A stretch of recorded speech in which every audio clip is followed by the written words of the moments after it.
Now, this is case number 220 on the calendar, the matter of Ashcroft versus Styles. Parties have been sworn in, Judge. You may be seated. Gentlemen, have a seat, please. Mr. Ashcroft, you and the defendant were engaged and living together. She moved out with 3 months left to go on a lease that I assumed the two of you had signed together. That is correct. You want her to pay those 3 months' rent. The defendant says that your behavior forced her out of the apartment, and she is counterclaiming for damage that she says that you did to her truck, a whole bunch of money because she says you've been harassing her, and something about a dog. So let's start with when you moved in together and when you signed the lease. Okay, like you said, we were engaged. We decided to both move in on a house. Listen to me. Yes, ma'am. I'm a quick learn. I asked a question. When did you sign the lease? That requires a date, yes, not a story. We signed it in September of 2003, September 28th. And when did you move in? We moved in October 1st, I believe. Just a few days. You have a copy of the lease? Yes, ma'am, I do. I'd like to see it, please.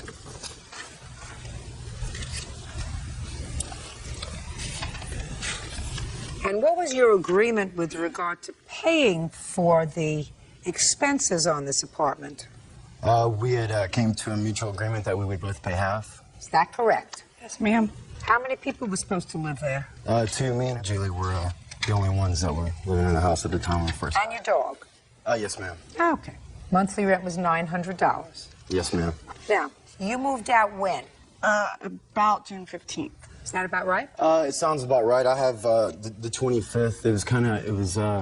Wasn't very clear because she did not tell me when she was moving out. She had no intention. I did not have any information of her intention of moving out. Sir. When did you wake up and find she wasn't there? What date? Actually, I believe it was the 25th on a Friday when I came home from work and discovered that everything out of the house was gone. Are you telling me that between the 15th and the 25th she was living there? Is not an answer. No, ma'am, I don't believe she was. She would come home when I was at work and get her things. I want to know when she moved out. The 15th or the 25th. Physically, her body, her person, not her property, her person. When did she move out? I would say the 25th, Your Honor. Who are you? I'm his brother. You have a name? Jason Ashcroft, ma'am. When did you move into the apartment? I moved in around March, end of March, April. So you were living in the apartment when they were living there, is that right? Yes, ma'am. Okay, how much rent were you paying? I was paying $350 a month. You still there? Yes, ma'am. Then what are we doing here? Shh, shh, shh. Seems nice to have a nice, honest brother, right? Yes, ma'am. She moved out June 15th. She moved out June 25th. What difference does it make? Your brother's living there. He's taking over the other part of the rent. So why are you suing her? Well, because of the fact that there was no 30-day notice given. She was unemployed for 9 months, which meant that I needed to move in someone to help cover her part of the rent. He moved in before, according to your brother. Is your brother lying? Your brother moved in, it says, in March. She moved out in June. March, April, May, June. That is right, isn't it? I just needed someone to help cover the rent. I didn't want to be in default on my lease, so I had to move my brother in and help. Yeah, so you did that. That's a good thing. So you're not out any money. So I don't know why you're bothering me, Mr. Ashcroft. You want to get to your counterclaim? Yes, ma'am. Actually, you gave the right answer, truthful answer. See how fast we resolve this? Yes, Plus, your brother probably will want to take you outside, kill you. That's not my problem. Let's deal with your counterclaim. Okay. Let's deal with your counterclaim, unless you want to say, listen, I don't want to get involved with this lady. I don't want to deal with her. Oh, no. Okay. On June 15th, the day I moved out, he came home and rammed my car out the driveway with his truck. Why did he do that? Why did he do that? Yeah. You'll have to ask him. Sure. He wanted me to move my car, and I apparently didn't do it fast enough. Listen to me. I want you to understand something. I'm not your friend. You have a whole host of friends. Are you related to her? Yes, ma'am. Are you her father? Yes, ma'am. Good. Your father is your friend. You have friends. I'm not your friend.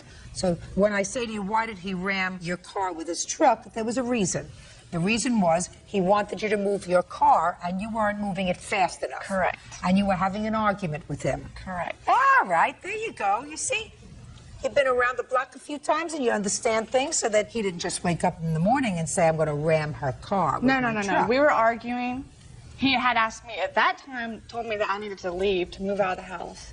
Then he went to leave and my car was parked behind him. How many times did he ask you to move your car? One time, and then he went to his truck. I was getting my keys, heard his truck back out into my car, and he moved it himself. Now, what happened with her car, sir? I asked her repeatedly to move her car. And what did she say to you? She didn't say anything. There was no communication there whatsoever. So she just ignored you? Yes, ma'am. She ignored And just me. to take your hand out of your pocket? Yes, ma'am. So, you asked her, you said, move your car, things are getting too hot. Yes, ma'am.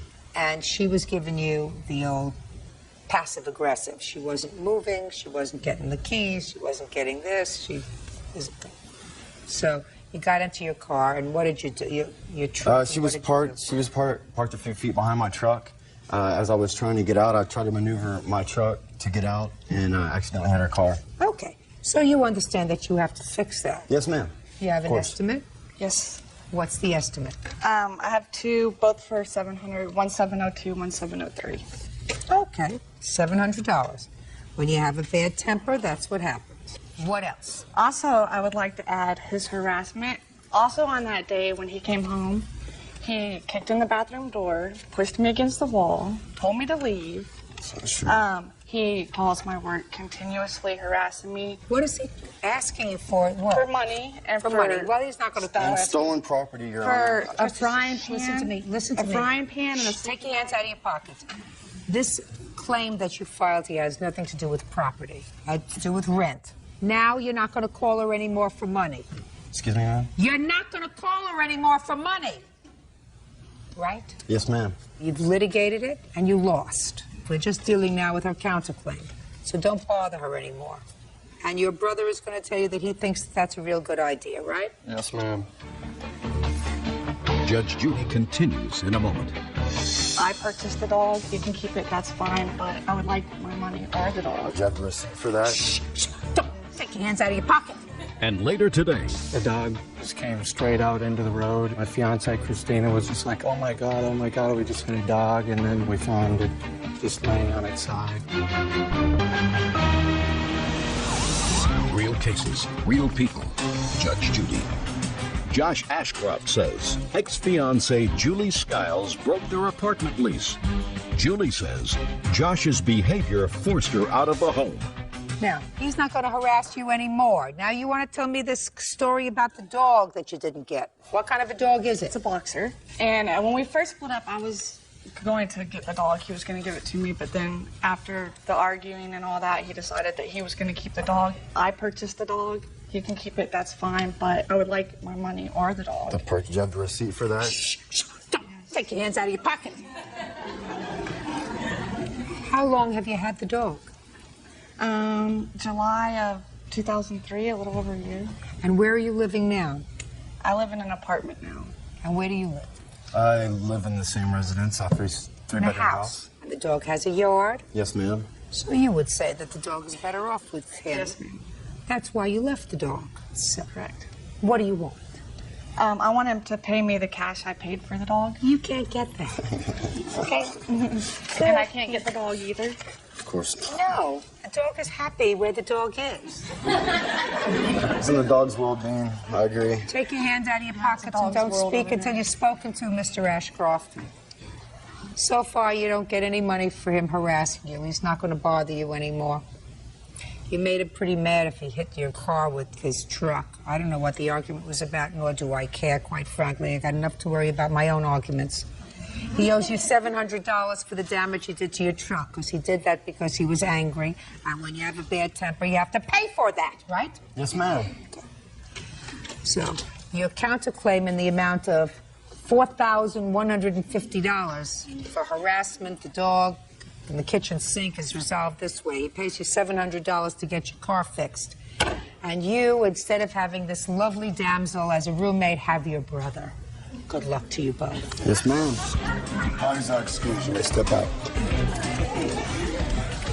He was contractually obligated to pay the rent, the 12-month lease agreement that we both signed. I don't owe him for rent. His brother's paying the rent. The judge made a correct decision of leaving the dog where he belongs, and that's in the backyard of the house, not cramped up in some one-bedroom apartment. I do think it's better for the dog. I'm just glad it's all over with. No more relationships for me. And now the next case. All parties in the matter of Kurtz versus Mansfield. Step forward, please. Engineer Andrew Kurtz is suing teacher Carolyn Mansfield for car repair bills. Andrew says Carolyn's unleashed dog ran into his Porsche. Mr. Kurtz, you were driving along a country road, and according to your complaint, the defendant's dog was running out and hit your car. And you want Miss Mansfield to be responsible for the $1,000 deductible that you had to pay after your insurance covered the rest of the damage to the car. That's correct. Miss Mansfield says that you had to have been going too fast on that road, that your car hit her dog, and that she paid over $1,200 in vet bills for the dog, since you were probably each at fault since the dog was out, which is how the dog came to collide with your car in the first place. She's taking care of her bills, and you should take care of yours, right? That's absolutely right. Well, that's your position anyway. Yes, well, that is my position. Where do you live? I live in Placerville, California. Are there any rules and regulations where you live with regard to dogs being leashed or being confined in either a yard or your home? I understand there is a leash law. There's supposed to Yes. be. So your dog, I assume, does not comply with the leash law. My dog complies whenever she can. However, there are some holes in my neighbor's fence, and occasionally the dog has gotten into the neighbor's yard.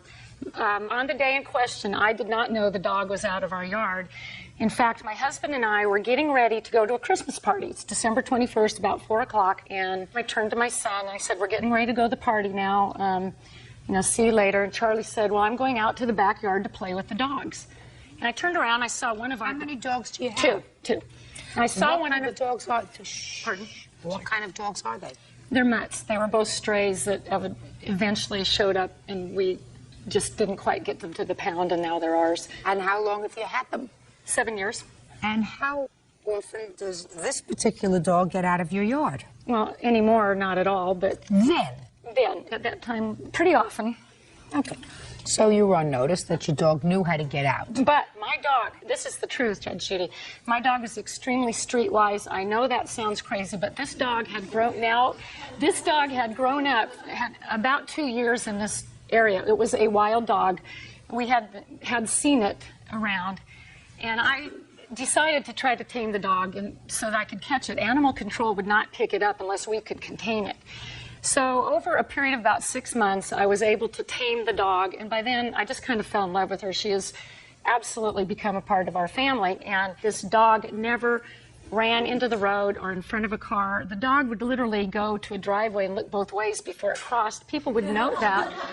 It's incredibly smart, or it couldn't have survived the 2 years in this neighborhood where people would come up from the Bay Area in their fancy sport cars driving Miss really fast. Mansfield, listen to me very carefully. We're getting a little beyond ourselves. Okay, but I have some pictures for you. We're getting beyond ourselves. Real cases, real people. Judge Judy. Andrew Kurtz says dog owner Carolyn Mansfield owes for the cost to fix his Porsche. Andrew says he ran over Carolyn's unleashed dog. Now, what time of the day were you riding down the country road? It's 3 p.m. in the afternoon. Where were you going? Going to an apple orchard. In December. Shh.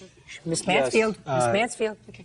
Is the weekend before Christmas. We're going up there to get some apple cider and some apple pies. Okay. Tell me what happened with Miss Mansfield's dog.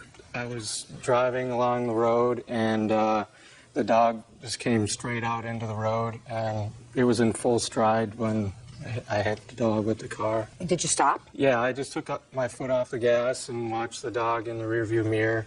My fiance Christina was just like, oh my God, we just hit a dog. And then I pulled over at the first point that I could pull fully clear of the roadway. And what did you do? Put your pictures down. Okay. We got out of the car and walked back towards where the dog had limped off the roadway, and I walked back into the woods. At that point, I met an old man and a young boy there. I asked them if they saw a dog. I told them I just hit a big black dog, and he said that it sounded like the neighbor's dog, and then we found it just laying on its side. And what did you do? The man sent the young boy down to the Mansfield's residence to get someone to come up to the dog. We just stood there with the dog, and it was just laying on its side, panting. And then Charlie, her son, brought a pickup truck up, and we put a blanket down, put the dog on the blanket, and lifted the dog into the back of the truck. Okay. Can I see pictures of your car? I see Yes. that you have pictures of the car there.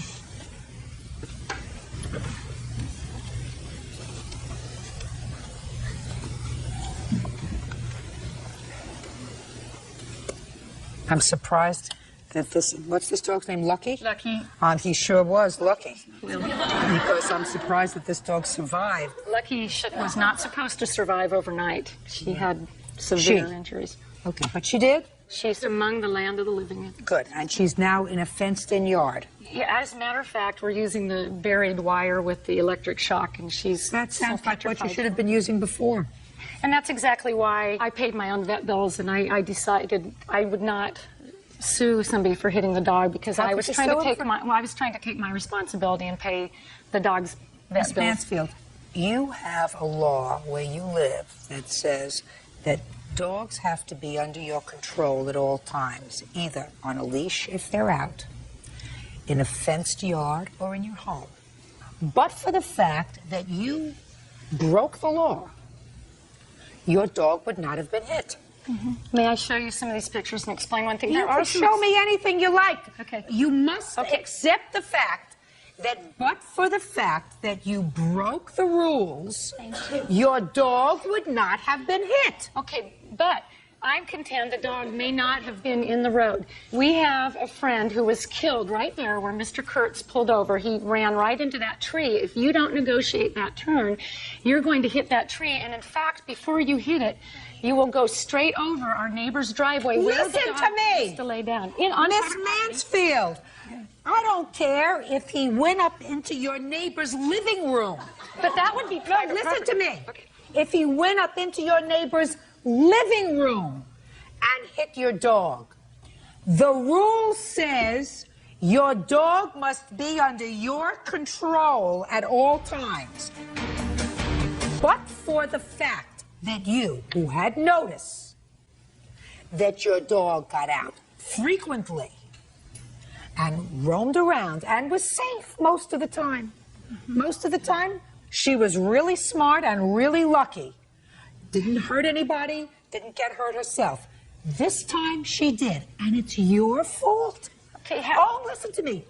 Only your fault because his car did not jump up on your front porch and go into your living room and hit Lucky while she was sitting on the sofa watching TV. That didn't happen. Excuse me, but if it was going at an unsafe speed in a residential area, it could have been Dylan. It could have been the little boy at the end of the driveway with my dog. It could have been E.T., but it wasn't. It was your dog that was violating And the he law. said he You wasn't owe him going to- $1,000. That's his deductible. Could my son- Judgment for the could my plaintiff. son Step tell you out. what- Goodbye, Emma. Excuse. Thank you, Dad.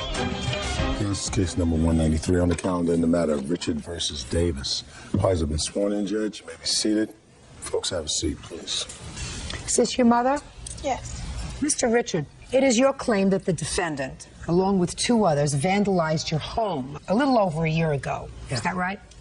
Now, Ms. Davis says that while she was with these two other people who vandalized your home, she really didn't do anything herself. She was just in the car with them. Yes. Okay. Let me see if I understand the relationship between the two of you.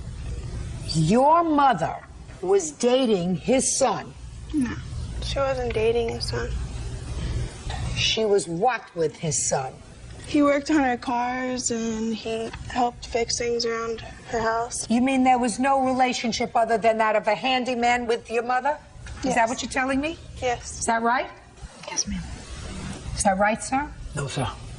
It is your claim that your son and this lady had a relationship My son lived with her about 2 years in her house. in her house. And it is your claim that the relationship was more than that of just a handyman. Yes. And at some point, you got annoyed with his son. Yes. Why, Miss Davis? I'd like you to speak up so I can hear you. I'm getting older. He threatened my mom's life. He put his... Why would he do that? He was crazy. He was jealous. I don't know. He was jealous. Well, why would a handyman be jealous of your mother? He liked her and she didn't want nothing to do with him. Did he live in your house? For a couple months. So the answer is he lived in your house. Yes. And he liked your mother. Yes. And she didn't like him. No. Tell me about the vandalism to your house, Mr. Richard. They thrown 2 buckets of paint through the window, and it went all over the furniture and carpet and everything. Do you have pictures of the house? Yes, ma'am. Can I see it, please?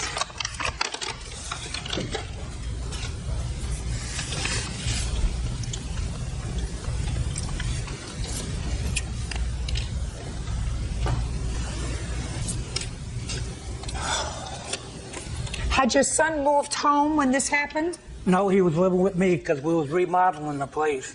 What I'm asking you, Mr. Richard, is had your son left Miss Davis's home at that point? Yes. Now, tell me what happened on June 30th, Miss Davis.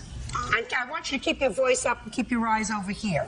He had called my mom several times that day, threatening her life. And You mean his son? Yes. And he had called my grandparents, threatening them. He threatened me and my brother's life. I told a couple of my friends what he had been saying, and... You told who? 2 of my friends. Names? Chuck and... Chuck what? Who else did you tell? Well, his friend. I don't know his name. You told them what? What his son had been doing. Okay. And then what happened? They said they knew how to get back at him. They got 2 cans of paint, and we drove in his car. In whose car? Chuck's. And where did you go? To his son's house. Well, you didn't know Chuck's friend, is that right? No, I'd only met him a couple times. And Chuck? Does Chuck know his son? Yeah, he's met him. Where? At my mom's house. But you knew where he lived. Yes. They didn't know where he lived. So you had to give them directions. Yes. Right. So you gave them directions on how to get there. And what happened when they got there? They pulled up in front of his house and got out, threw the paint through the windows, got back in the car and left. Okay.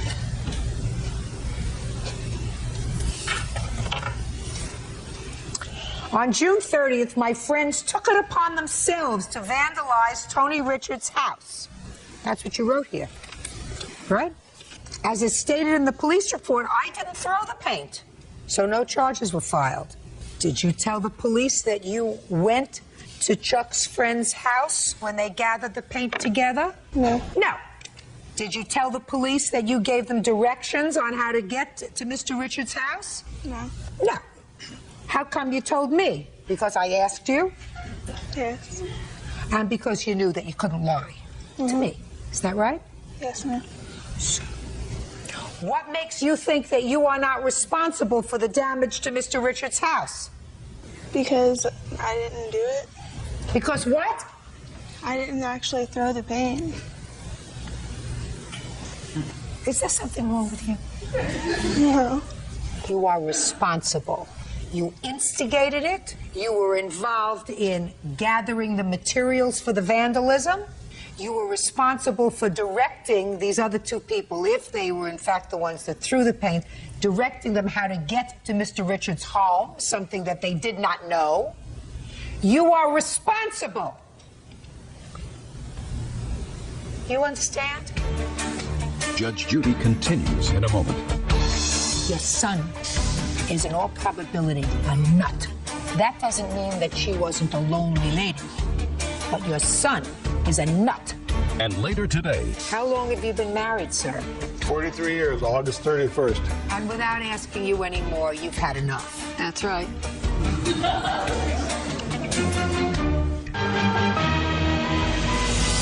real cases, real people.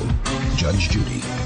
William Richard says his son's former friend vandalized his home with paint. Crystal Davis says she didn't act alone. Now, you decided not to pursue this matter because your son asked you not to. Is that right?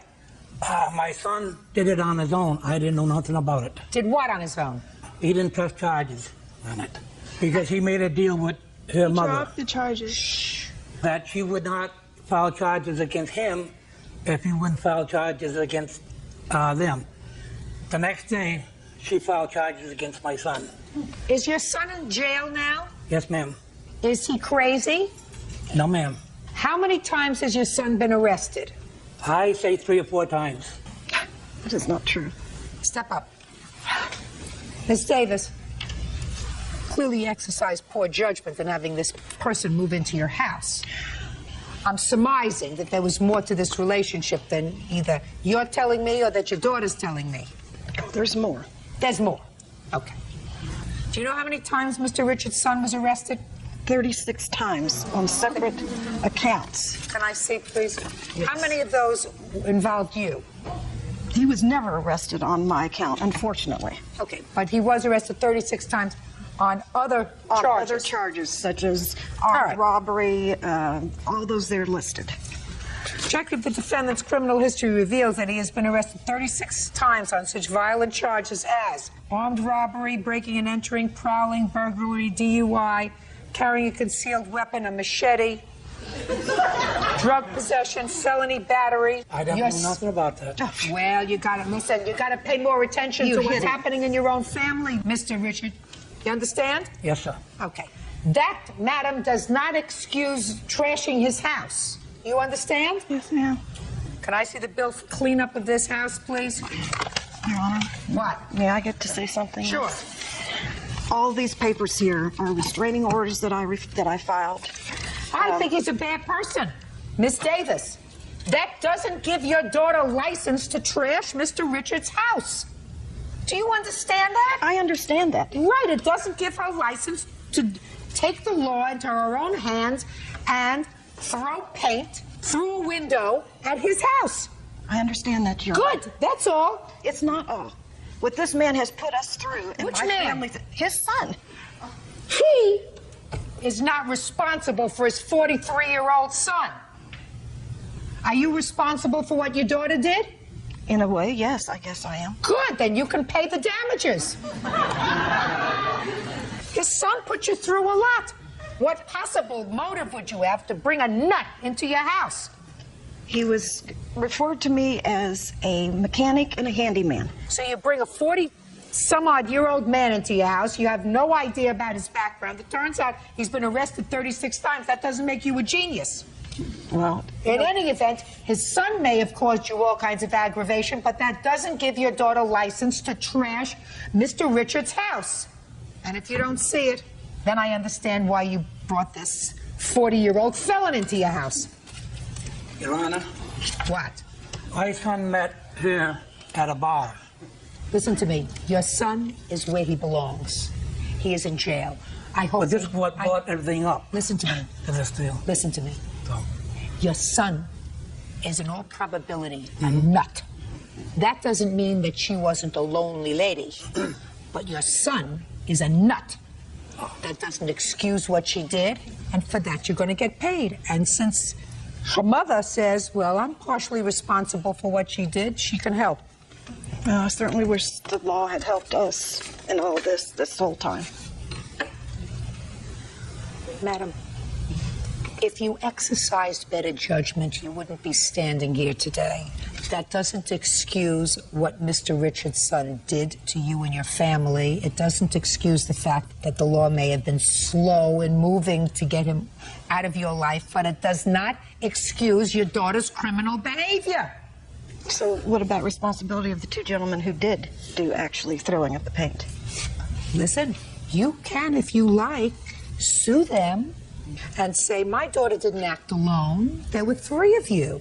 It's not up to him to go find these 2 other people. She doesn't even know the name of one of them, according to her, which I don't believe. How is he supposed to find out where they are? She knows where they are. She enlisted their assistance. It's her responsibility. Judgment for the plaintiff in the amount of $2,000. That's all. Why is not excused? You may step out. The system is certainly for the criminal, not for the innocent victims. She's playing the victim because every time something comes up, she calls the police, has them arrested and stuff. She would have never got involved with something like that if it hadn't have been that this man had been harassing me. He met her in a bar, 15 minutes later, they had her out on the hood of a car. His son has stalked my mom. I don't know that. That was between my son and her mother. I didn't actually do it, and anything he did get, he deserves. I would have pressed charges against him for criminal. And now the next case. All parties in the matter of Dallahan versus Tinley, step forward. Plaintiff Ross Dallahan is suing his daughter, day spa owner Karen Tinley, for the return of $500 he paid for a family picture. Karen says her father is bitter because her mother left him. Mr. Dallahan, Miss Tinley is your daughter. Yes, it is. And you are suing your daughter for $500 because you say you gave her $500 and there were certain stipulations. There was a contract. The contract was she was to do certain things. She was to prepare a photo album. She was supposed to bring grandchildren to come to visit you and a couple of other things, which she didn't do. And therefore, since she didn't fulfill her portion of the contract, you want your money back. That's right. Your daughter says that this money was given without stipulation and that you're just angry because your wife doesn't want to come back to you. Your wife left you, sir? Yes, she does. And this is your mother, I assume? Correct. And she's happy being without you and she doesn't want any part of you and therefore you're angry, so you want this money back. That's correct. How long have you been married, sir? 43 years, August 31st. And without asking you any more, you've had enough. That's right. You fulfilled your sentence. Thank you. Mr. Dallahan? Got it? No, I don't. So tell me about this $500 that you gave your daughter. On April 14th of this year, my wife decided that she would begin talking to me after all efforts of reconciliation, trying to go to marriage counseling, would not work. She said that she would start talking to me again, and she agreed that she would start dating me again. And as a result, I gave her $1,400 with no stipulation. Okay. That's my wife. Okay. The same day, I gave my daughter Karen $500 with stipulation. And what did you say to her when you gave her the $500, and what did she say to you? First of all, I thanked her for taking good care of my wife. Okay. And I said, I want you to have this money, but there are 3 things that I want from this. One is a family album to show that you're going to be part of my family again and let me be a father to the family, which you've never been able to do.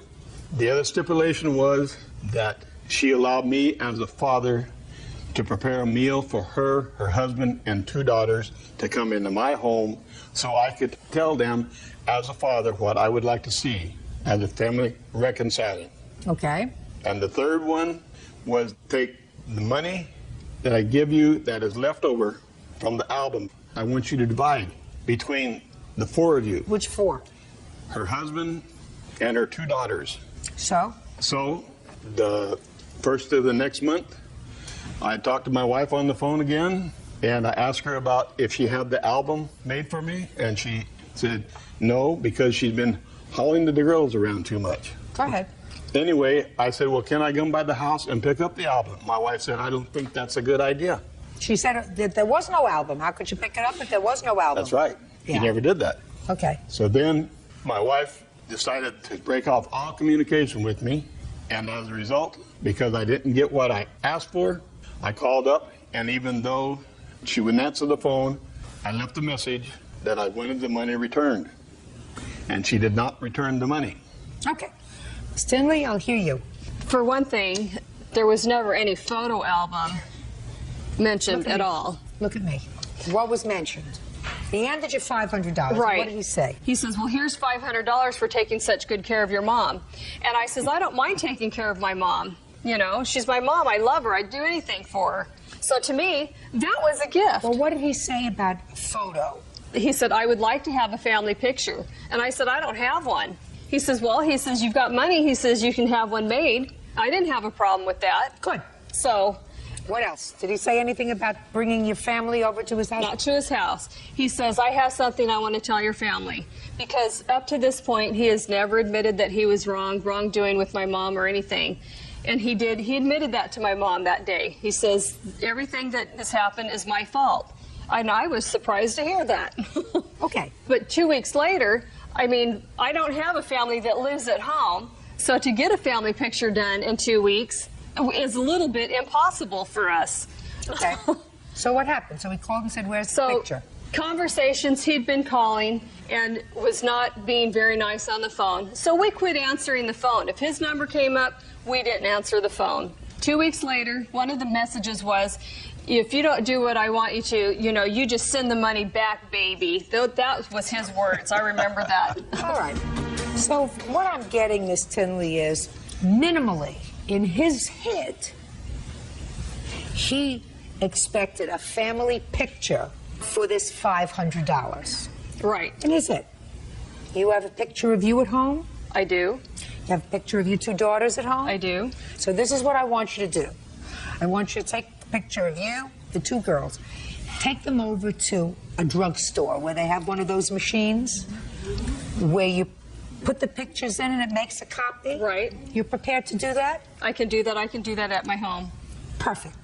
I want you to do that. You're going to do that within the next 3 days. I can do that. And then you're going to send it to your father. Okay. That's what you're going to get, sir. Right? That's right. Great. Very good. And then she gets to keep the $500. But I know this is going to be difficult for you. But there'll be a time, sir, that I'm telling you, you're a very nice-looking man. Thank you. And you seem to have lots of personality. And you've got a little bit of zip in your step. Yet, right? That's right. You're going to find somebody who's just going to be crazy about you. Thank you very much, ma'am. Appreciate it. Not her. Not me. Good luck. Thank you. Bye-bye. Step out. In the courtroom, all rise. Hey.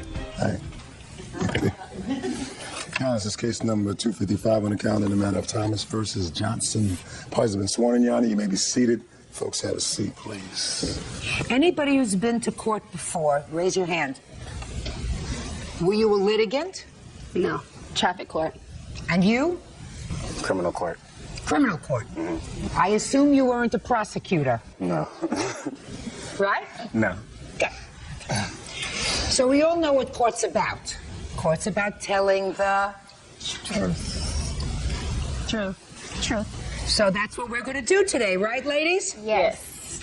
I have cross complaints. Each of you claimed that the other damaged their car purposely by breaking windows. And each of you said, I didn't do her window, and I didn't do her window. I didn't do her window. I didn't do her window. She has a child with him. No. With who? With my cousin. He's not here. Where is he? He's in jail. Ah! He's in jail. A testament to your good judgment. Yes. And according to your complaint, there was some sort of altercation involving the 2 of them, your cousin and his then ex-girlfriend and the mother of his child. And since then, there's been some bad blood between the 2 of you. So I want you to tell me when you claim she damaged your car, where the car was, and who witnessed it. Okay. My car was at my house in my driveway. It was about 5:30 a.m. I don't have the specific date. I know it was in July. I wasn't there. I have a witness that says that shows everywhere where I was at. That says Which one is the witness? She's the witness to who I was with, and he's the witness that's seen her damage my car. Well, I don't care who you were with. I'm not your social secretary. I just want to know who saw her damage your car. Okay, he saw her you? damage my car. Rick. Okay. Step up. Tell me your name. My name is Rick Howard. How do you know her, Rick? I used to work with her a couple of years ago. And what were you doing up at 5:30 in the morning on this date in July that we don't remember? Smoking a cigarette. Where? On her balcony. What were you doing in her house? She went out of town, so I was staying there trying to sit because she had problems with.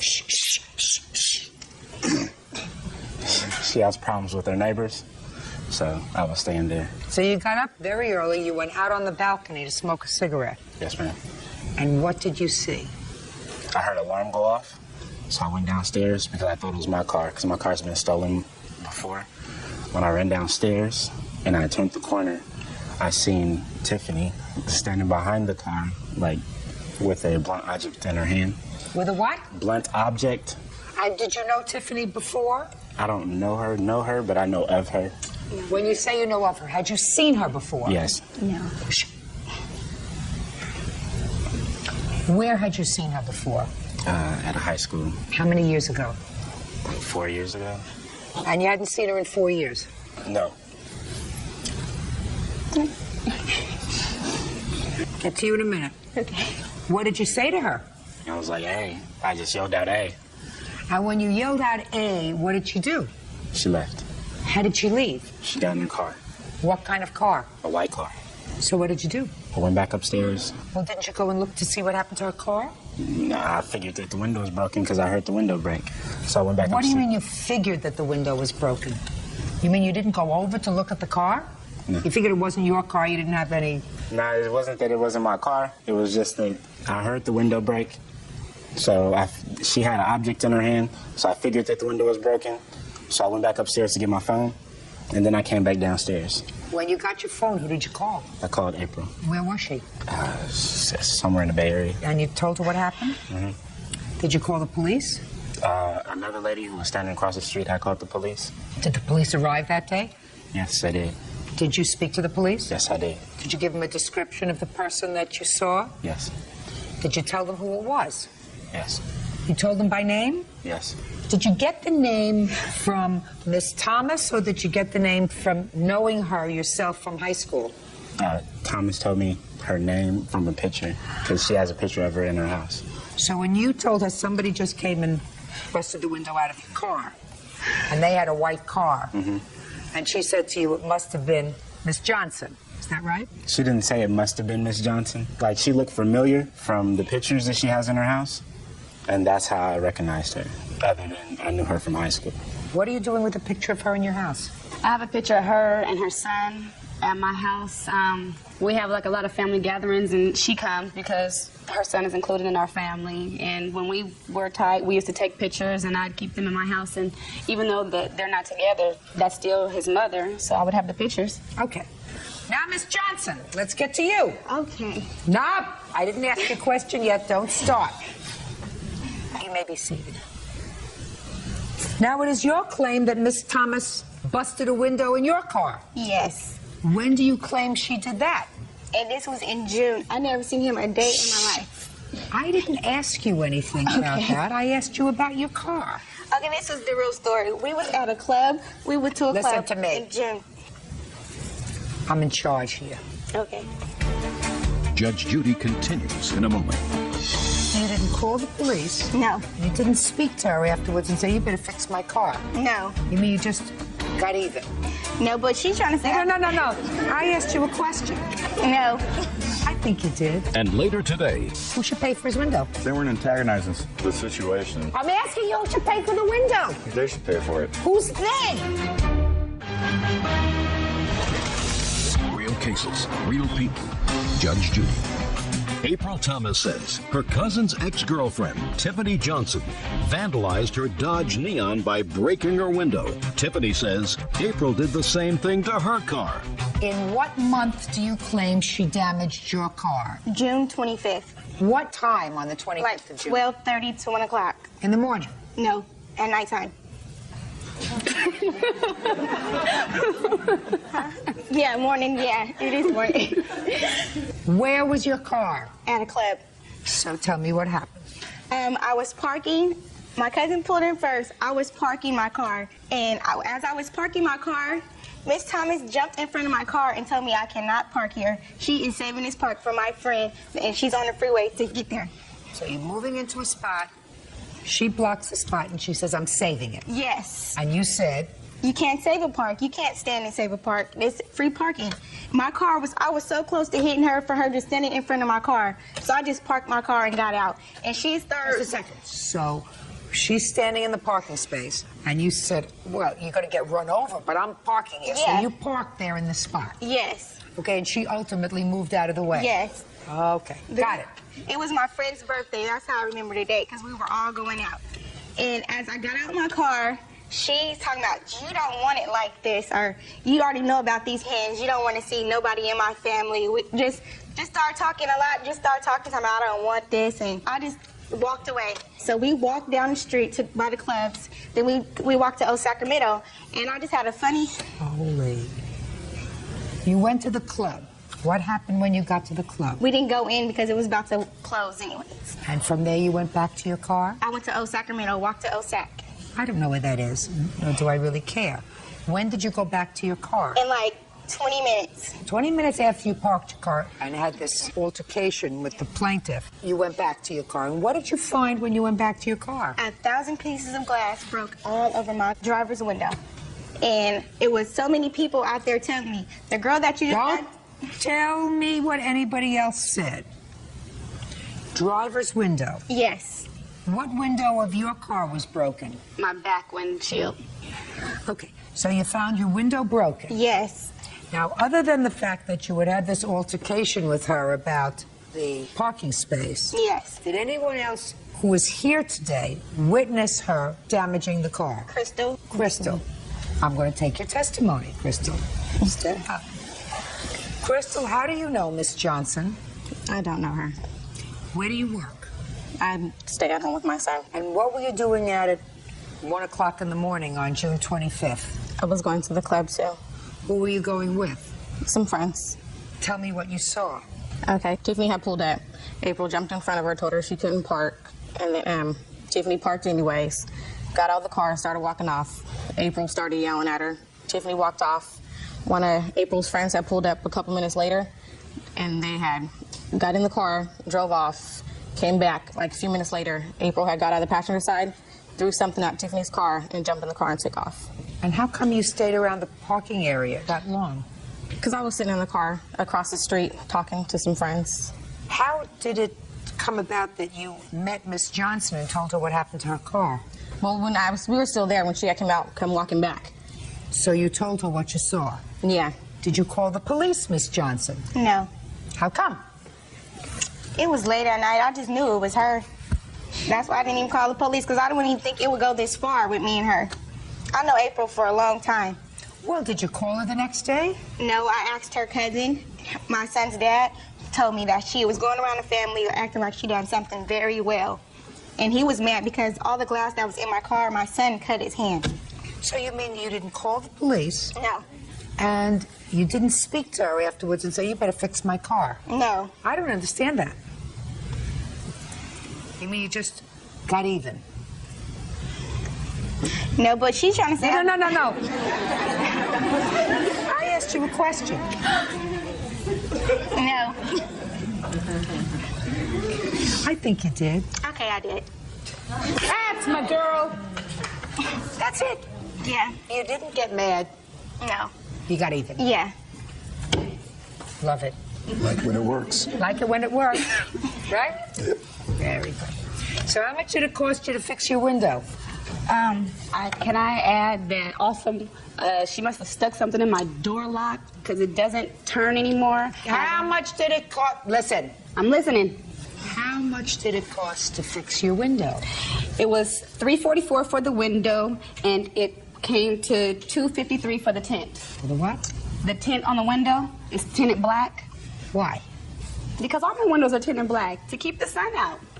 $344, is that right? It cost you to fix the window? Yes.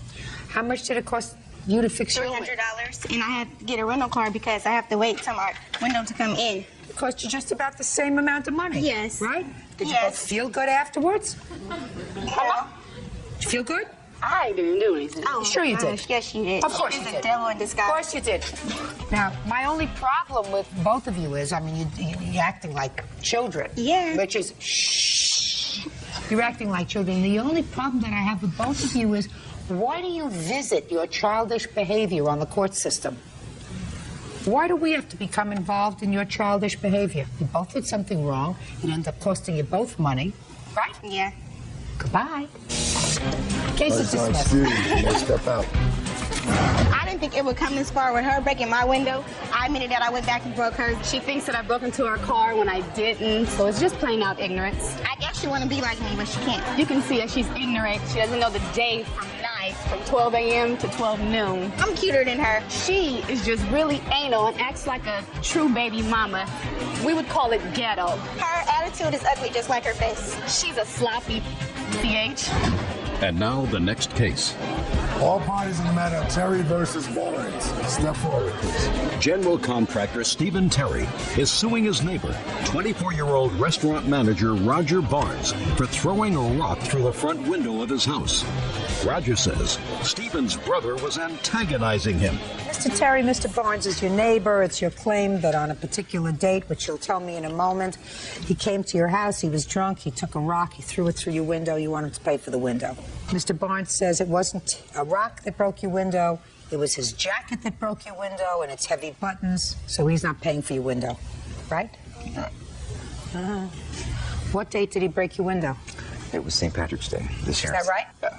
Are you Irish? Nope. But you celebrate with the Irish? Yeah. Were you celebrating on St. Patrick's Day? Yes. Were you a little drunk?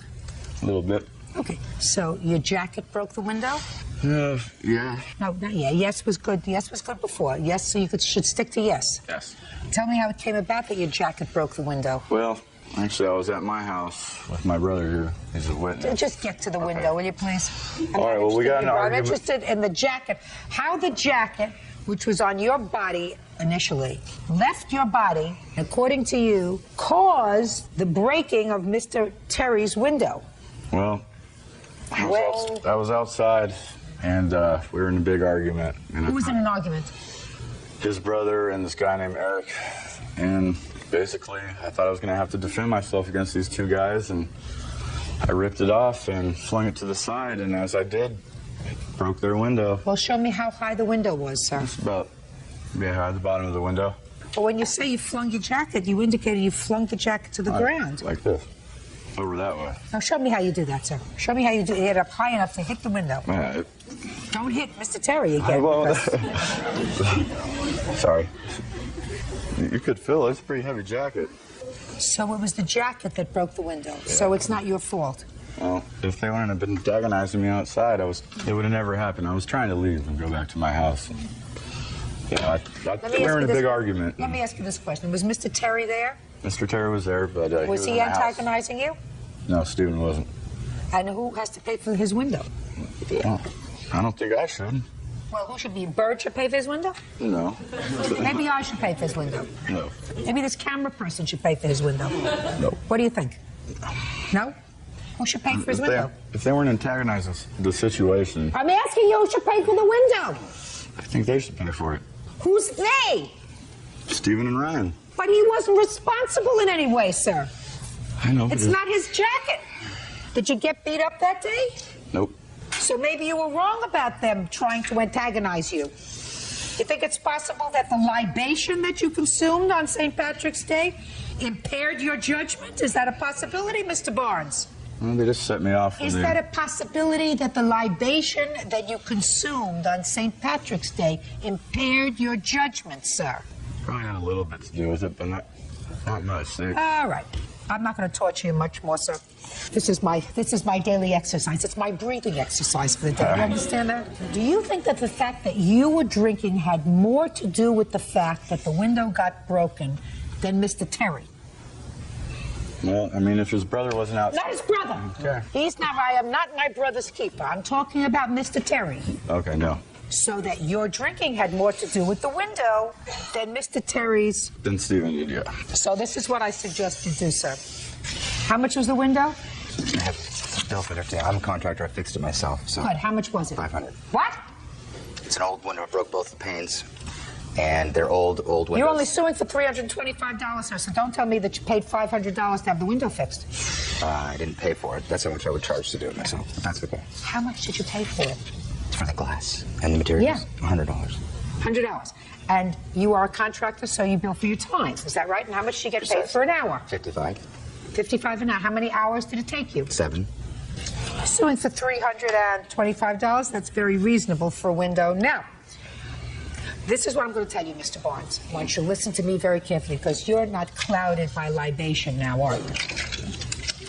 If you believe that it's somebody else's fault that your jacket that was on your back broke Mr. Terry's window, I suggest that after you pay Mr. Terry $325, you sue those people that you think are responsible. Is that fair? Sounds fair to me. Judgment for the plaintiff in the amount of $325. Thank you. Out of Greenlee versus Smith. Parties have been sworn in, Judge. You may be seated, sir. Have a seat. Ms. Greenlee, there was a time last year when you and Mr. Smith were employed by the same bus company, a school bus company. And it is your claim that while you were out doing your route, Mr. Smith backed a school bus into your parked car and then took off, damaging your car. You want him to pay for the damage to the car and other related expenses. Mr. Smith says he never touched your car, and he is counterclaiming because he says because you filed these charges against him, he was humiliated at work, he was arrested on the job, and he was ultimately acquitted of those charges. Did you have a trial? No. The police officer dropped everything. Okay. And told you to proceed civilly, I assume. So he's got a counterclaim. When did this incident happen with your car? January 12th of 2004. And at what time did you leave that day on your bus? 6:30 a.m. When did you return to the yard? Approximately 8:15 a.m. When did you look at your car? As soon as I got back to the garage. And what did you discover? I discovered a dent, and there was rub marks from where my paint had been rubbed off.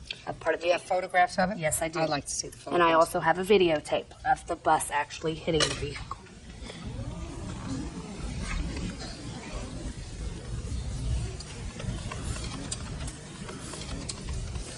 There is the videotape. So your car is red? No, my car is orange. Orange? Yes. Okay. Orange. Orange. I assume before you looked at the video, you conducted your own investigation. According to what I read here, a little bit of an investigation on your own. You went around looking at all the buses. Yes. And didn't find any of them with any damage? No. So what did you do next? We went on our afternoon routes. David's the only bus that did not come back to the garage that morning. So when we both drove at the same elementary school. He was off of his bus, and I went and I seen the orange paint and the rub mark on the back of the bus. My husband was actually up at the transportation director's office speaking with him, told him the damages I found. Okay. Don't tell me what your husband said. That's hearsay. But you saw orange paint on Mr. Smith's bus. Yes. Did you speak to him? No. All right, Mr. Smith. Now, tell me your version of what happened that morning. I got in my bus around 6:40. I backed my bus up. I had another bus that was to the left of me that I couldn't clear, so I had to get off my bus because my two-way radio did not work on my bus. Got off my bus, went and asked the other driver if she could back up so I could go around. I did my route. So it's your claim that at no time did you hit Miss Greenlee's car? No, ma'am. Now, you were subsequently arrested? The police come to my work to arrest me for hit and run. But my boss asked them before they arrested me to go and watch the videotape at the transportation office. So my two bosses, the transportation director, the police officer, and myself, all went down. We watched the videotape. The police officer watched the tape twice. He come out, told me he was not going to arrest me. Just a second, did you watch the tape with him? Yes, ma'am. Well, what do you mean he came out and told you? What is He that? watched it twice. The first time we watched it together. Yes. Second time he watched it with the transportation director. And he come out and said he was not going to arrest me. He was not going to write me a citation, that he would let the insurance companies deal with it. Okay, can I see the videotape, please?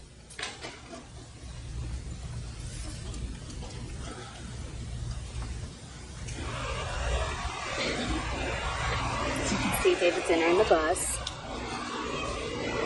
Starts backing up. He's having trouble maneuvering the bus back. Stops, he pulls up. As you can see, my vehicle to the left. He keeps your backing. car? Is that yes. your car? Yes. Keeps backing. But there was no There is contact made. point of impact. Pulls emergency brake. Apparently gets off of the bus for 14 seconds to see what he has hit.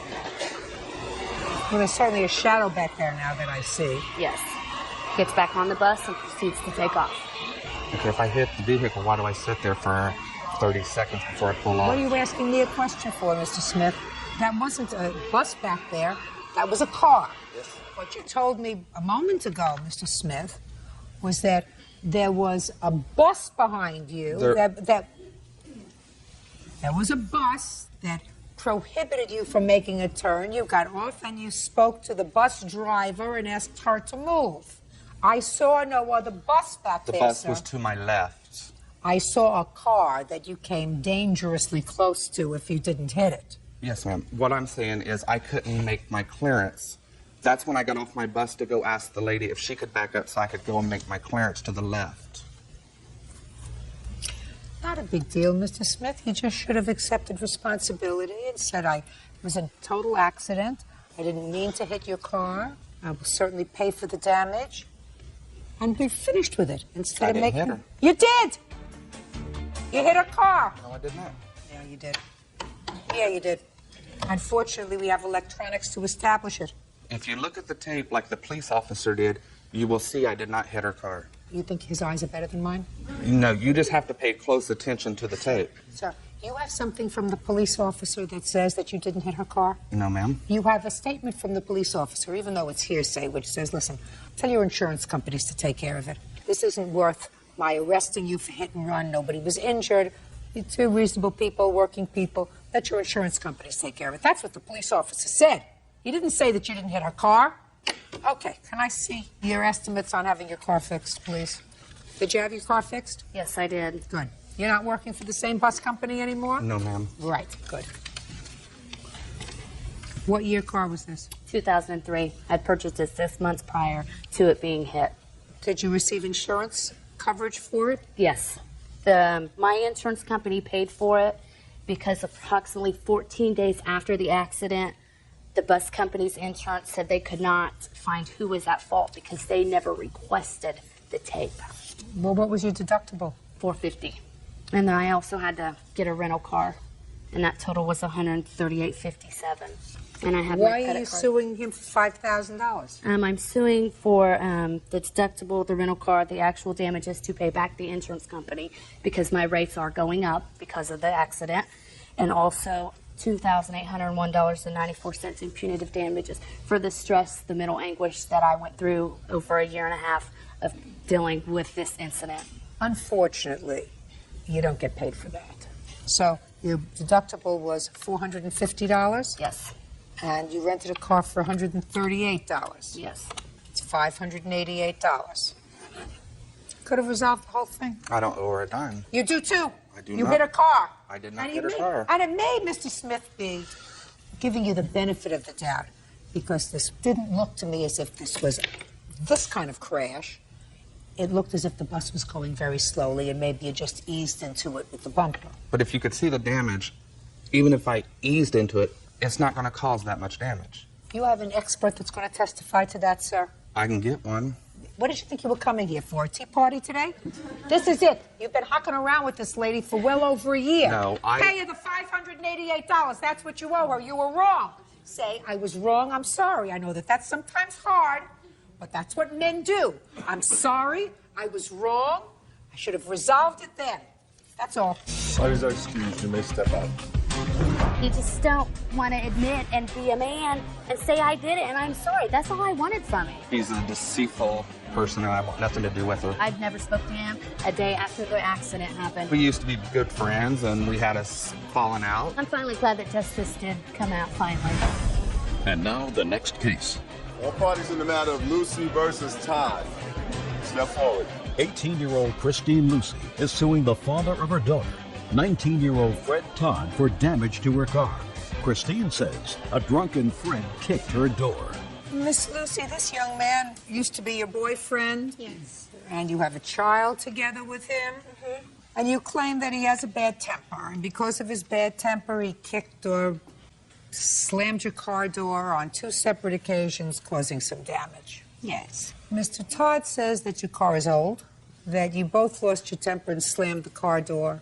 Yours on your side, his on his side, and he's not responsible for any damage. How old is this baby that you have together? She's a year old. Did you ever live with Mr. Todd? Yeah. When I found out that I was pregnant, we moved in together, and from then it's been kind of a rocky relationship. I've moved out and moved back in a few times. When you moved out, you moved back home with your parents? Yes. How old are you? I'm 18. Where are you living now? With my parents. Stay there. I am. I mean, it's not for you. You're 18, you're still a baby yourself, but you made a baby, you have responsibility to give that baby a certain amount of stability, and you don't need any more boyfriends for a while, and you just have to concentrate on your child. And that's why I decided in June of this year that I wanted her to have a stable home where her family wasn't fighting all the time. Right, because an 18-year-old, how old are you? 19. Another genius. An 18-year-old and a 19-year-old or a 16-year-old and a 17-year-old, when they make a baby, it's a very dumb thing. Would you agree with that? Yeah. So, when was the first damage he allegedly did to the car? In July of this year, he was too drunk to drive, and his mom needed a ride to work. And I went to go pick him up and take him over to get his mom and take her to work. And on the way there... You mean, just a minute, his mother called and said he's too drunk to drive? No, he called me and said that his mom needed a ride to work and he was too drunk. What time of the day was this? It was about 10 o'clock at night. Does that ring a familiar chord, sir? No, Your Honor. For one thing, I wasn't drunk. I hadn't been drinking. Yeah, no, that's... Shh, just a second. I Mr. didn't Todd. have a car at the time. Mr. Todd, Actually. did you say to her, I've been drinking? Let's say you didn't use the word drunk. I've been drinking, my mom needs a ride to work. Yeah. Okay, yeah. You know, I mean, the listen to me. I have in my brain a truth machine. I'm not here to hurt you, Mr. Todd. I'm only going to hurt you if you don't tell me the truth. Judge Judy continues in a moment.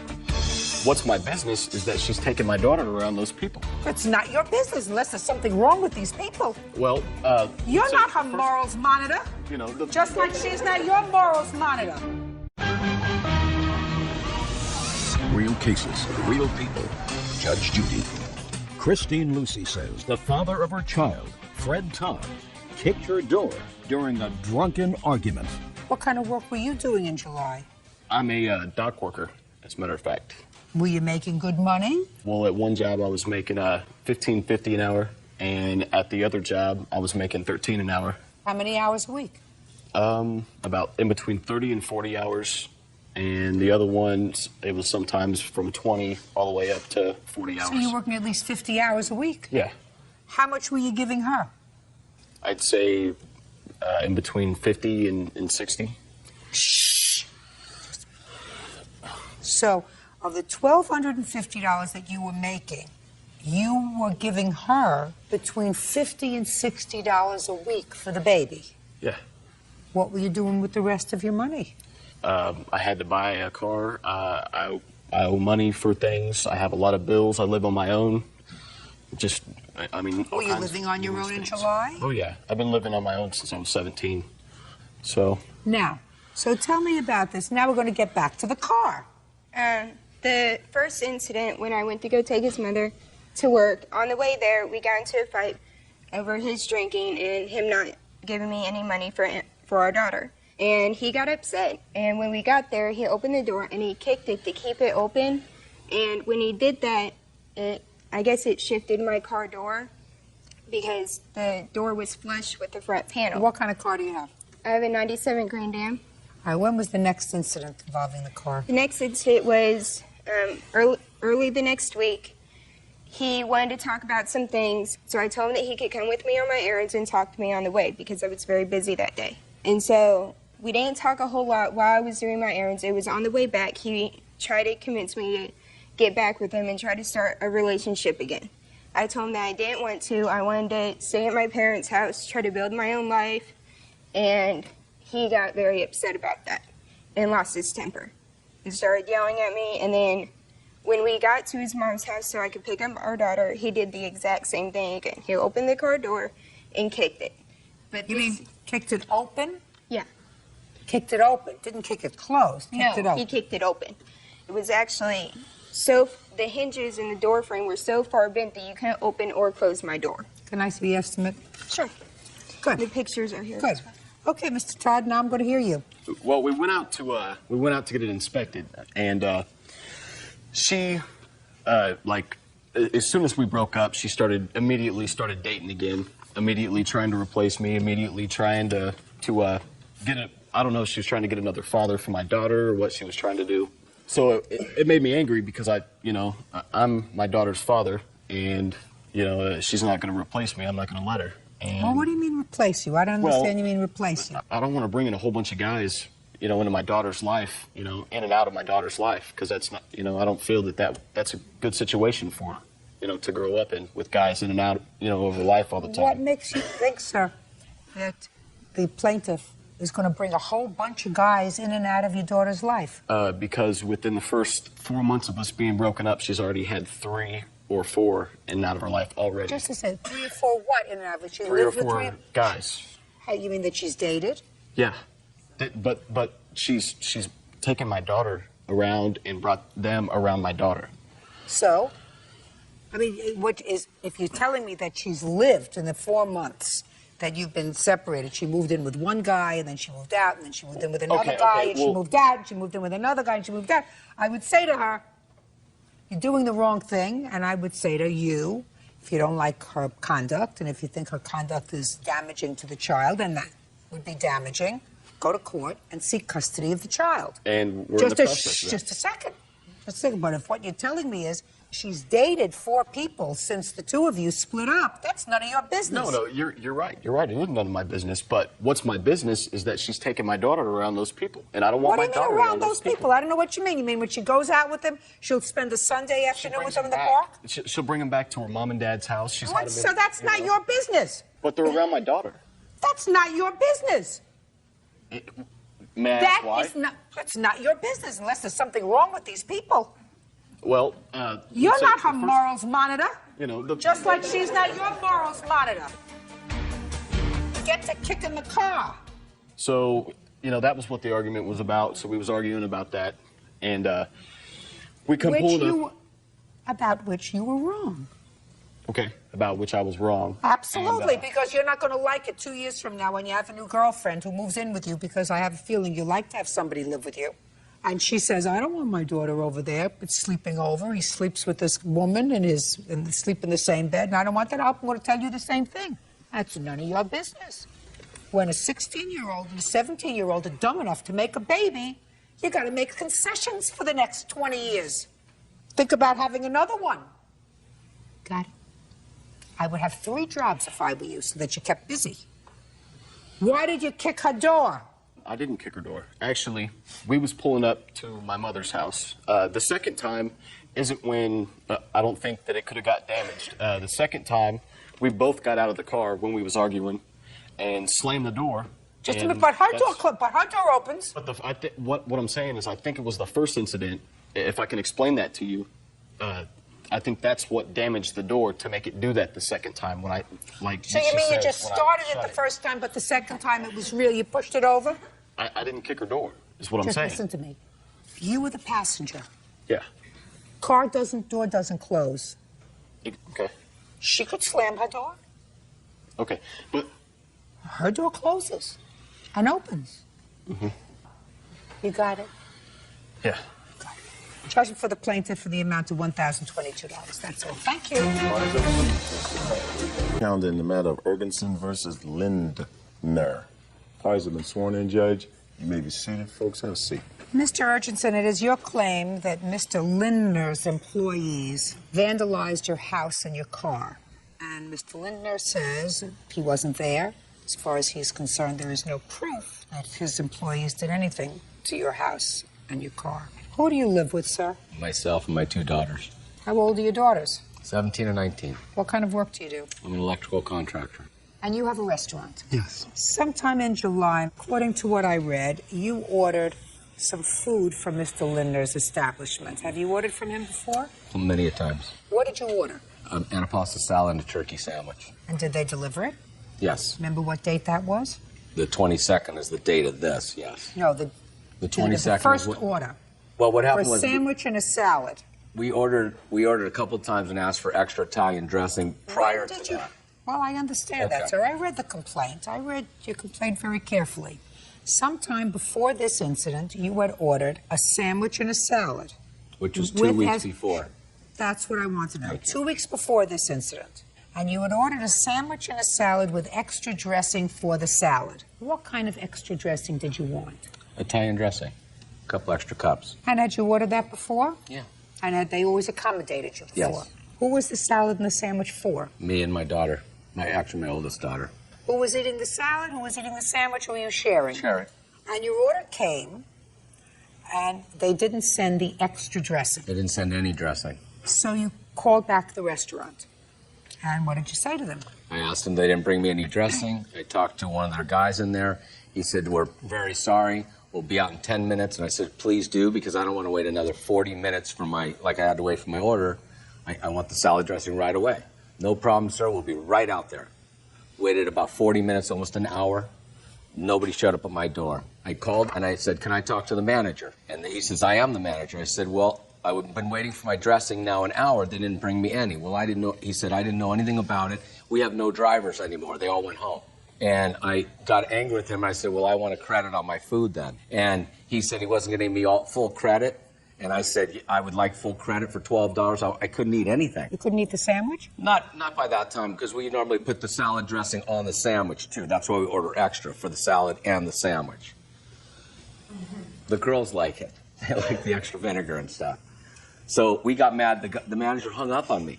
I tried to call back. Nobody answered. Nobody answered. So I let it go. And about 2 weeks later, I ordered the same meal. And when the guy driver got there, I said, we have a credit, and I shut the door. Very grown up of you. Yeah. You think that was right? Come see, come saw. What is come see, come saw? Well, I had a credit. Do you think, I mean, the guy agreed he was going to pay me half the credit. No. Listen to me, sir. Okay. You didn't have a credit.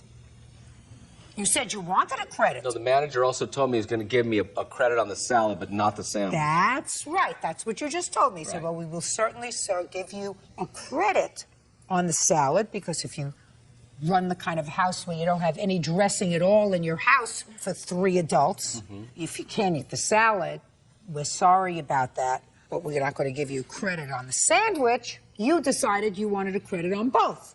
So when you took your food and slammed the door in the driver's face, which is what you just told me that you did, that was the wrong thing to do. Okay. There were a lot of other things that you could have done, other than stiff the driver. Well, it wasn't the driver, it was the pizza. No, it's the driver. Because they're giving them the food, and when they come back and he says, listen, we went to somebody's house and they wouldn't give us any money, either one of two things happen. Either they say, well, we're taking it out of your money, or they call you. Did they call you? No. So you don't know whether the driver got stiffed with your $12 meal. Anyway, Mr. Ergenson, it was very immature of you. And what I'm surprised about is, evidently you are a single father raising 2 children. It would seem to me that you would have enough to occupy your plate other than engaging yourself in these petty little situations that cause nothing but problems for people. Are you telling me that your girls are so perfect that you have nothing else to worry about? Or maybe they're not so perfect that you got plenty to worry about, that you were taking it out on some stranger. No, my girls are plenty perfect. They're very They're good plenty girls. perfect. Well, then there's something wrong with you. Okay. All right.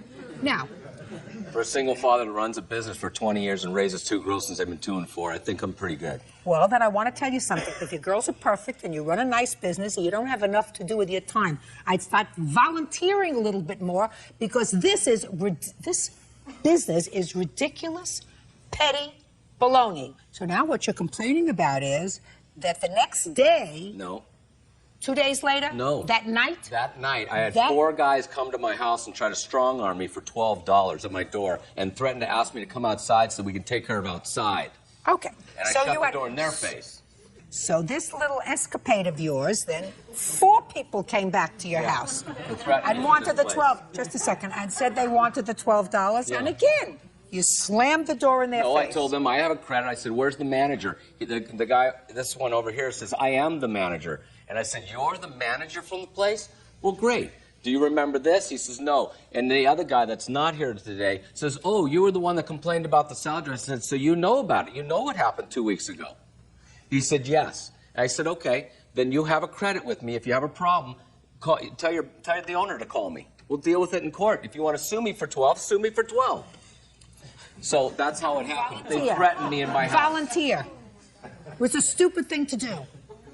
Should have written it off. You understand? Yes. You're dealing with somebody who's got a little too much time on his hands and a little bit too much aggression in his gut. Judge Judy continues in a moment. She was up a whole night and frightened because her father acted like a jerk. That's why she was up all night, because her father acted like a big baby. And later today, You're not supposed to fib anytime, especially not when you're in court, because that's a fib. If your mother doesn't know it's a fib, I know it's a fib. real cases, real people. Judge Judy. Mitchell Ergensen says pizza parlor owner Stephen Lintner owes for vandalism to his truck. Mitchell claims Stephen's employees doused it with salad dressing. First of all, Mr. Ergensen, when you order a salad with dressing and a sandwich, the sandwich doesn't come with Italian dressing. So what you're doing is saying, when I asked you, well, why couldn't you eat the sandwich? You say, we'd like to put the dressing on the sandwich. You're not entitled to that. You're not entitled to that. But the sandwich comes along. Yeah. The dressing comes with a salad. You want dressing for your sandwich, go to the store and buy a bottle of dressing so you have dressing for the sandwich. But it's not the same dressing. Their salad dressing has their own taste and their own life. It's like when you go to different restaurants.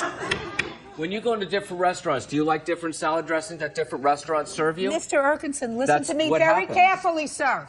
Then you don't say, send me extra dressing for the sandwich that I'm not entitled to. You say, I'm prepared to pay you extra to send me extra dressing because I like dressing on my If they sandwich. said it cost extra, I would have been happy to pay for it. Did you? Just a second. Happy to pay for it. You were getting something for nothing. You wanted something for nothing. You're No, not I did entitled not. to that. No, I did not. Mr. Ergensen, you're a big baby. Okay. That doesn't mean you're a big baby. Thank you. That doesn't mean your people were entitled to vandalize his house. Now, Mr. Ergensen, I will take a look at the photographs of your house And my car. and your car. And I have the cups that they used. I don't care about the All cups. right, that and they I have a used. new cup too. It shows in the pictures.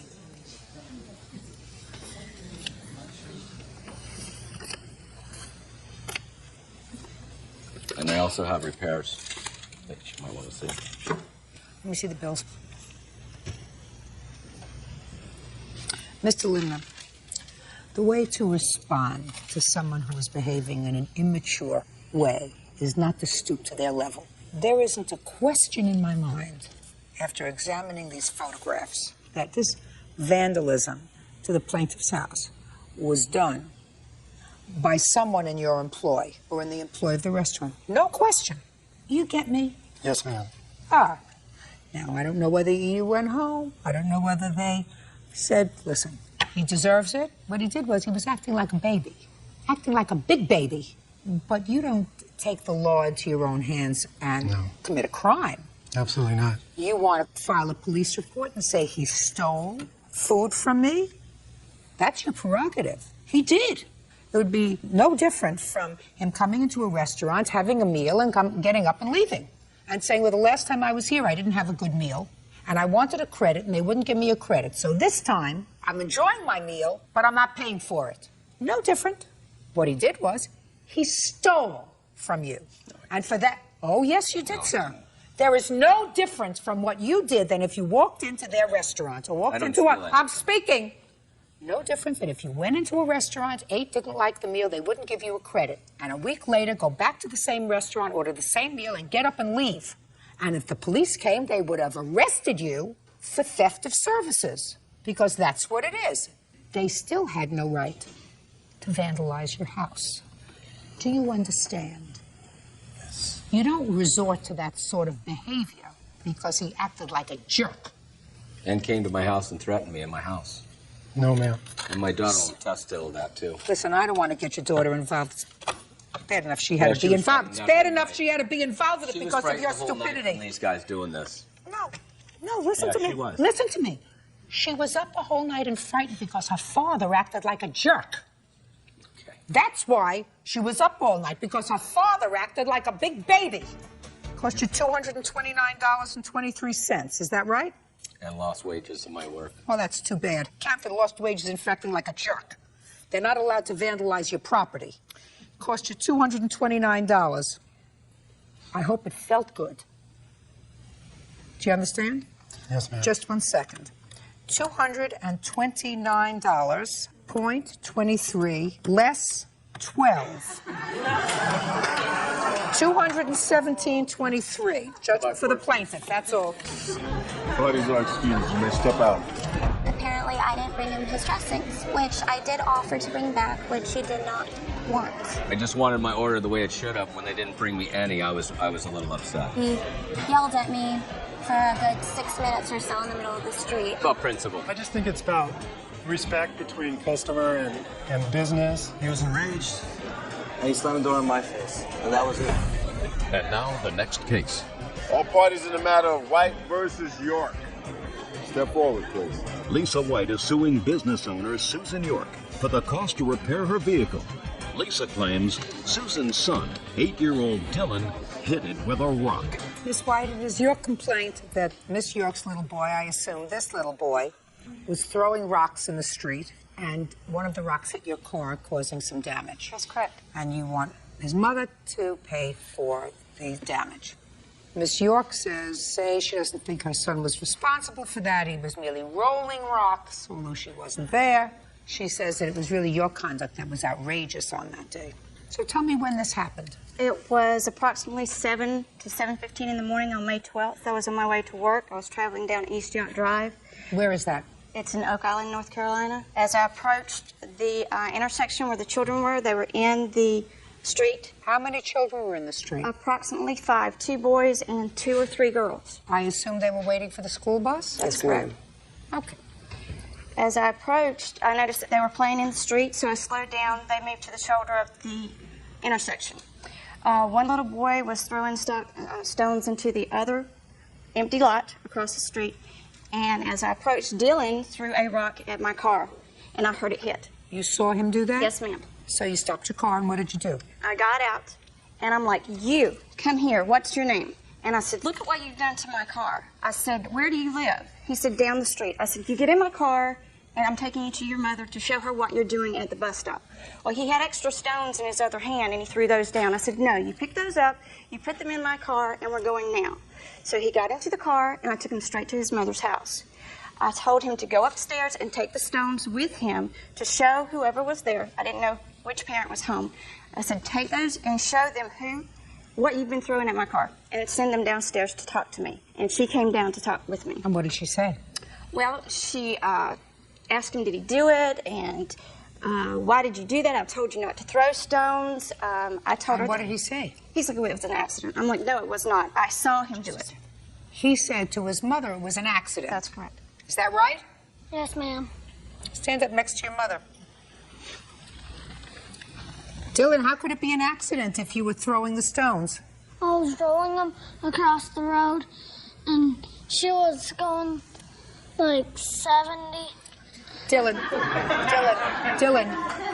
I don't want your nose to get long. I want you to tell me how it's an accident that stones that you were rolling on the ground hit somebody's car. I rolled it, it bounced up on another. You rolled it and it bounced up? A rock? It hit another rock and it bounced. That's a fib, Dylan. You're not supposed to fib anytime, especially not when you're in court, because that's a fib. If your mother doesn't know it's a fib, I know it's a fib. You and your friends were throwing rocks, right? Yes. And one of the rocks hit her car. Yes. See how easy that was? Yes. What your complaint is, Miss York, and one that I quite frankly find compelling, is that Miss White exercised very poor judgment in putting your son in her car. Because I don't think North Carolina is any different from any other place in this country. You don't take somebody else's child and put them in your car. That's very poor judgment, Miss White. I don't think there would have been anything wrong in you saying, if you live right down the street, you go right home, I'm going to follow you, so that you would know where he lived. But you don't take anybody else's child and put them in your car. Now, can I see a picture of the damage to your car? I do have a photo, but you cannot see the actual dents or chips in the car, in the paint. Well, it should just be one. No, there's actually several. I have a police report stating that the officer noted 6 chips areas. Well, he didn't chip it 6 times. He threw 1 rock. That's according to you. He had several stones in his other hand. I don't know how many stones actually hit.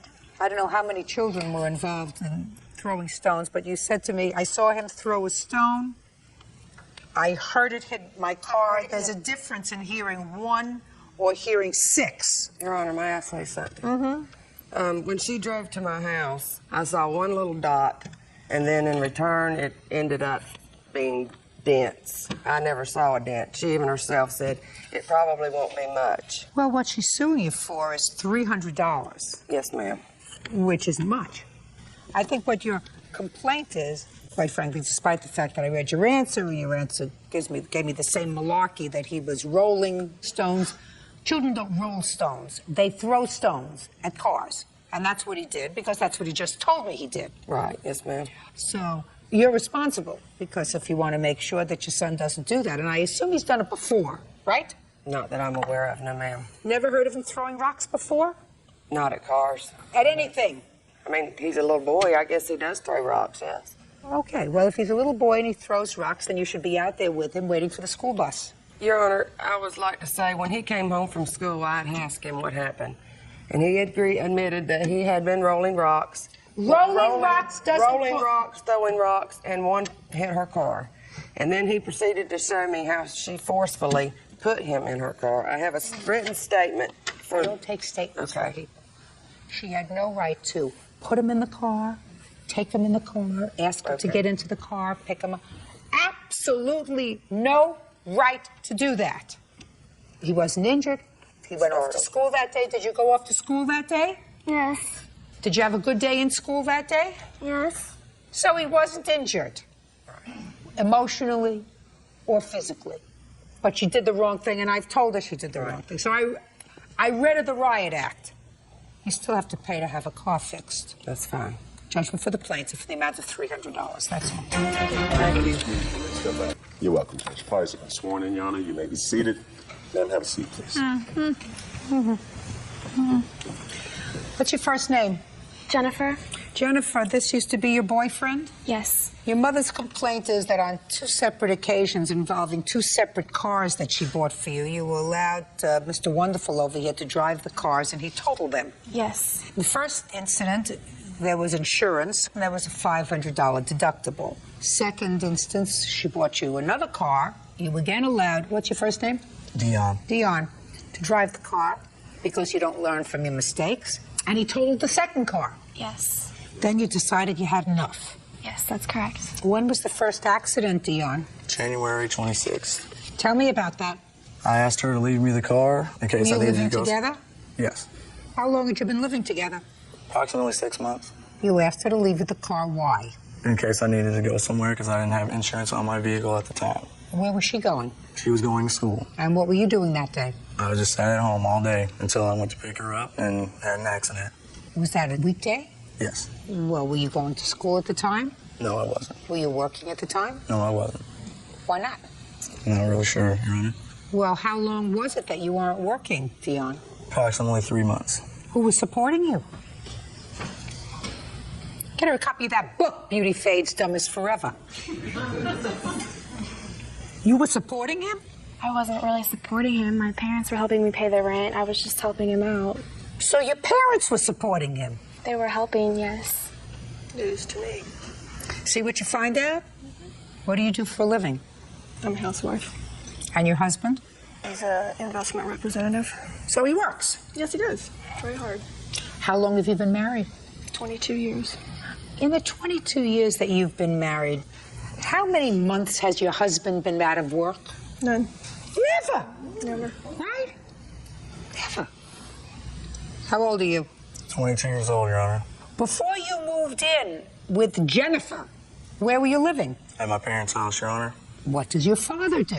He is an airplane mechanic at O'Hare Airport in Chicago. Do you ever remember a time when your father sat around eating bonbons for 3 months and not working? No, I don't, Your Honor.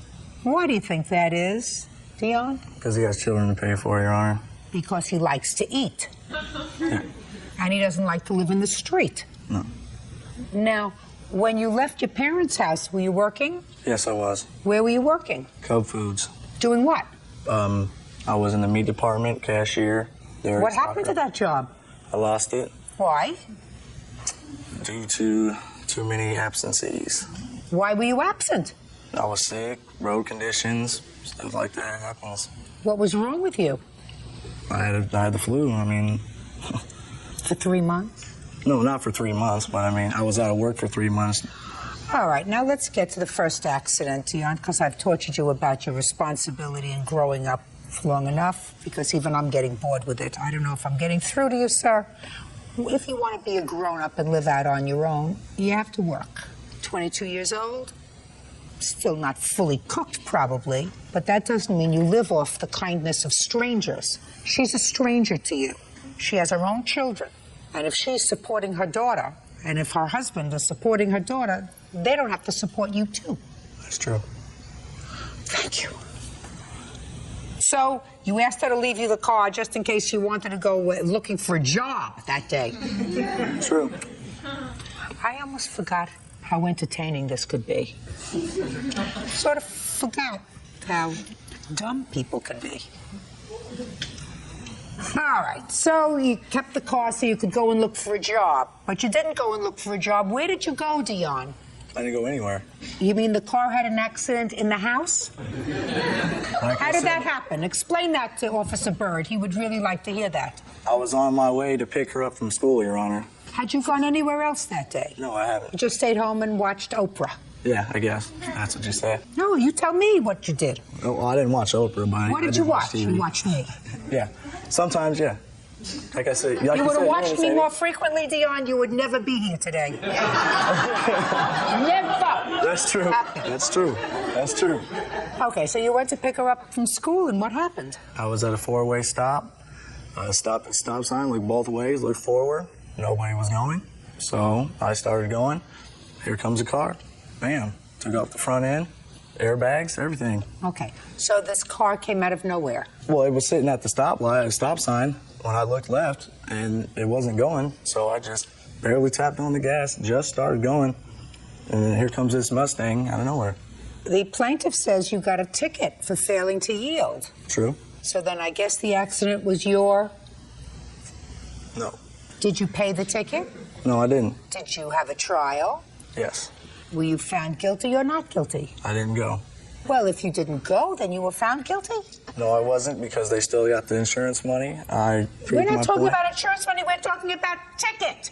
You got a ticket for failure to yield. My question is a very simple one, Dion. You have to pay attention. I know you've been resting your brain for a long time, so you should be able to pay attention to what I'm saying to you. You got a ticket. Did you pay the ticket? No, I didn't pay the ticket. Was the ticket dismissed? Yes. Was it dismissed after a hearing? I'm not sure. I don't even want to go there anymore. Right? All right. So that's the first accident. And that car was totaled. You had a $500 deductible. Correct. When your daughter called you and told you that the boyfriend had totaled the car, what did you say to her? I didn't know the boyfriend had totaled the car right at first. It was some time before I found all the facts. She told you she had totaled the car? She said it had been wrecked. How did she tell you it had been wrecked? It went through a stop. It went intersection. Road conditions were icy. Had a lot of ice on the road. Who did she tell you was driving? I finally dragged it out of her that he had been driving. Did you lie to your mother, Jennifer? I had just told her that I was the one who got in the wreck because I didn't want to have to deal with... Yeah, I didn't want to deal with the whole... All right, now that was January 26th. And then you said, okay, I'm going to get her another car because she needs a car to go to school. Right. How much money does your husband make? Not enough to be buying her a car every year or two because he wrecked it. Now, when did you wreck the second car, Dion? On or about May 20th. Tell me about that. I had dropped Jennifer off at approximately 10 o'clock p.m. Where? At her friend's house. Told her specifically... Was this a Saturday or a Sunday? Saturday. Where were you working then? I was, believe... That's not so long ago, sir. Where are you working now? Painting. Portraits? Houses? No, houses. You're going to have to stop paying me if you enjoy this job so much. When did you start painting houses? 3 months ago. So that would bring you into June. Now, so in May, were you working? No, I wasn't. I was in search of a job. due to previous legal problems. What kind of legal problems? Truthfully, No, I want you to lie to me. I mean, I can if you want me to. I'm not going to. Don't be a wise guy, sir. I will grind you into the carpet. Judge Judy continues in a moment. In between painting and meatpacking, you were distributing marijuana. No, I did a favor for somebody. Don't hook yourself up with a loser. If you hook yourself up with a loser, you're a loser. And later today, The reason I said that it wasn't my responsibility to pay for the bills was because it was an accident. He didn't mean to do it. It wasn't an accident, Ms. Peters. That's your problem. real cases, real people. Judge Judy. Helen Levi says her daughter's ex-boyfriend, Dion Burdett, crashed 2 of her cars. Helen says on the second occasion, Dion was driving drunk. Go ahead. I got a felony and For about what? distributing Distributing marijuana, 1 ounce, 10 to 30 grams. That's what you were doing. Now I understand. In between painting and meatpacking, you were distributing marijuana. No, I did a favor for somebody that I thought was a friend and obviously wasn't, and told on me, and I got in trouble for it. So it was somebody else's fault. No, it wasn't anybody else's fault but my own for trusting somebody else. So you were doing a favor for somebody, you weren't going to get paid for it. Right. You weren't going to get a piece of the action for it. At least if you were selling it and making some money, I could understand that. You're a real idiot. All right. So now you're looking for a job. And in May, you dropped her off at a friend's house and told her... Specifically that I was going to a local bar and I have a few drinks and I'd be home early. Turns out I had a few too many and got a DUI. I blew a .242, had a fatal accident, could have ended my life. Life-changing experience. Just a sec.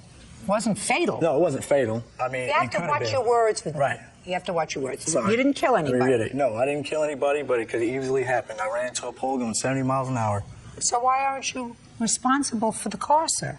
She willingly gave me the car knowing I was going to the bar. I didn't pressure her. I didn't put a gun to her head and say, give me the car. She said, okay, be back early. And I accept full responsibility for drinking and driving. It's okay, because I'm going to enjoy this. Just go ahead and do your thing. So your defense is that it was not your fault that you were given the car because she should have said, you can't take the car if you're going to drink. Leave the car here and go, take a bus to go to the bar. I accept full responsibility for drinking and driving. I'm paying for it dearly. I have the papers right here to prove it. How are you paying for it? I have 100 hours community service. I have $1,900 in fines, and I lose my license for a year or maybe more. Well, how does that help Miss Levi? I've given Jennifer $600 already. You've given her 6, is that right? That's correct. Okay. So you accept responsibility for this accident. It's not Jennifer's fault. No. Jennifer is stupid. It's not Jennifer's Jennifer's fault. going to read the book, cover to cover, backwards and forwards. Don't hook yourself up with a loser. If you hook yourself up with a loser, you're a loser. What kind of school are you going to? At the moment, I'm just working full-time. I'm trying to save money so I can go back to school. If you're going to school and moving forward and your family is trying to help you get there, you don't hook up with a loser who's unemployed. You don't hook up with was he arrested for this distributing marijuana while he was living with you? No, that was way before I met him. But you knew about it. I did find out about it eventually. Well, it seems to me Dion kept a lot of things from you. Judgment for the plaintiff in the amount of $3,400. Thank you. That's all. Parties are excused. You may step out. My mother has not liked me because I'm not fully white. Not at all. In 3 years I've dated her daughter, she has not said one word to me. He's irresponsible. He's a user. He's a manipulator. Her attitude towards me, I don't feel that I owe her a damn dime. He's taken my daughter for everything she could possibly give. She's 11 weeks pregnant right now. I am going to have a child with him. I have to do what I can to get along with him. You love your children. You do what you can for them. And now the next case. All parties in the matter of Thompson versus Peters. Step forward, please. Rebecca Thompson is suing the mother of her son's schoolmate, Miranda Peters, for medical bills. Rebecca says Miranda's boy broke her son's arm while roughhousing. Son? Yes, ma'am. Just next to you. Who was the basketball player? What's your first name? Keith. And yours? Michael. Your arm got broken in school. Yes, ma'am. Your arm got broken when he bumped into you. Yes, ma'am. Tell me what happened. Well, trying to get into the game, and pretty much... When did this happen? March 17th. You were trying to get into what game? The basketball game. In PE that day, it was pretty much a free day. And I was trying to get into the game, and they were pretty much just shoving me off. Who was? All the players. So I would steal the ball and run away with it, trying to be funny, and all the players would chase me. So what I'm hearing is neither team wanted you to play that day, so you decided to play class clown and steal the ball and interrupt their game. Yes, ma'am. So what happened next? Well, all the players pretty much chased me down and eventually got it from me. And while I was standing in the crowd, he gestured for the other players to clear a path to me. And when he did, he tossed the ball at me. And whenever I saw it was coming at me, I just tensed up and turned, and it hit me in my left hip. Didn't hurt you? No, ma'am. And then what happened? I just sort of walked up to him. Behind him was a gym mat, pretty thick and soft.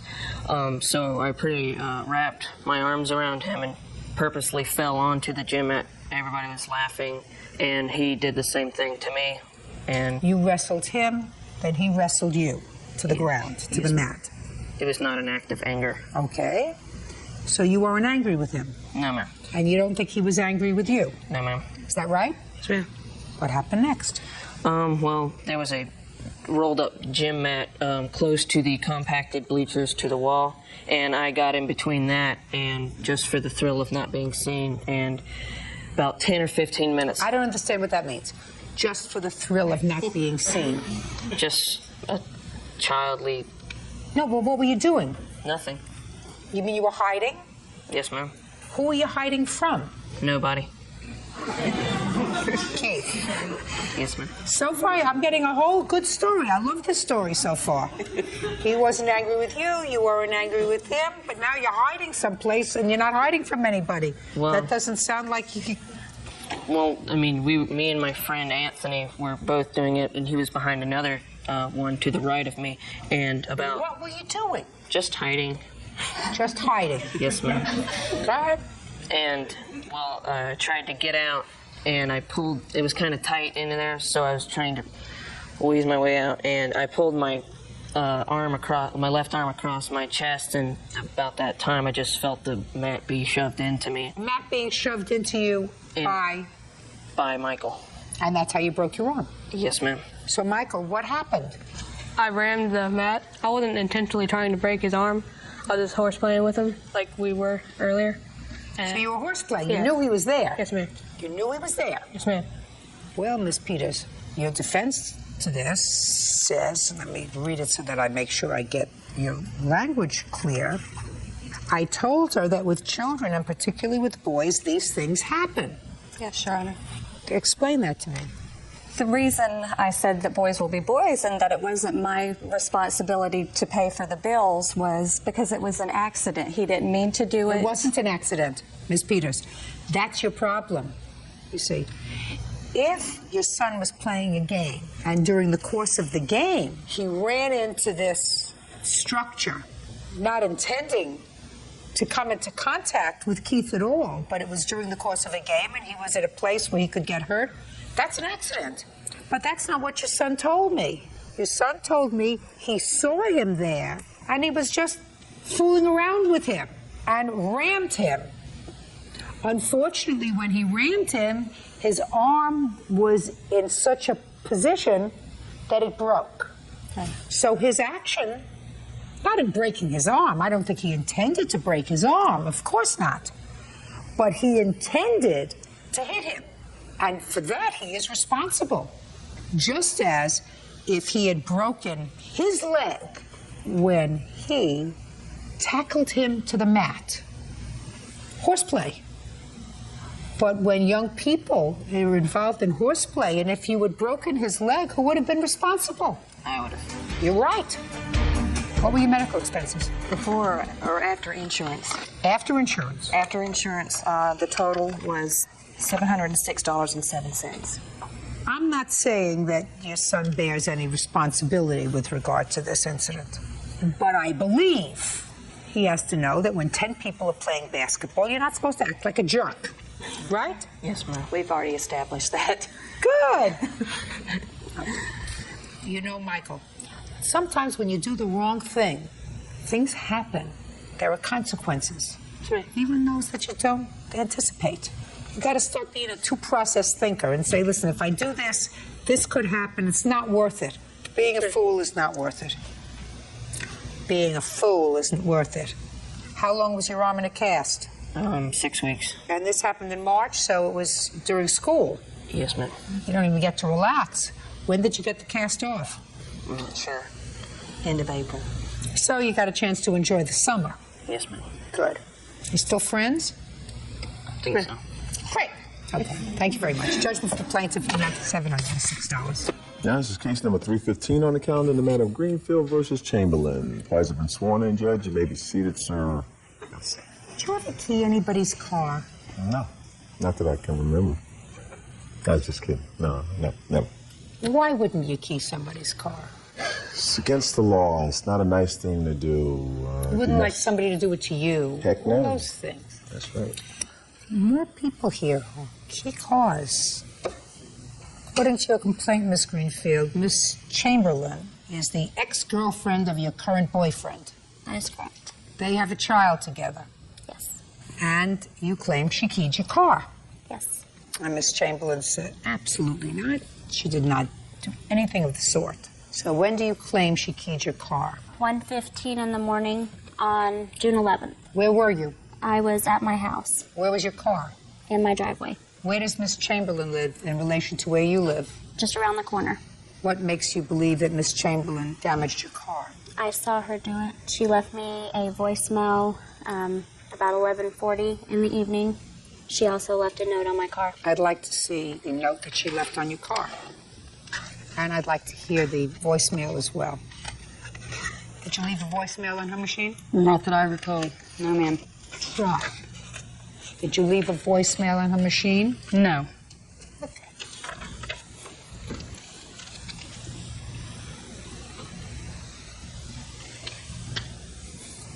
Is this your handwriting?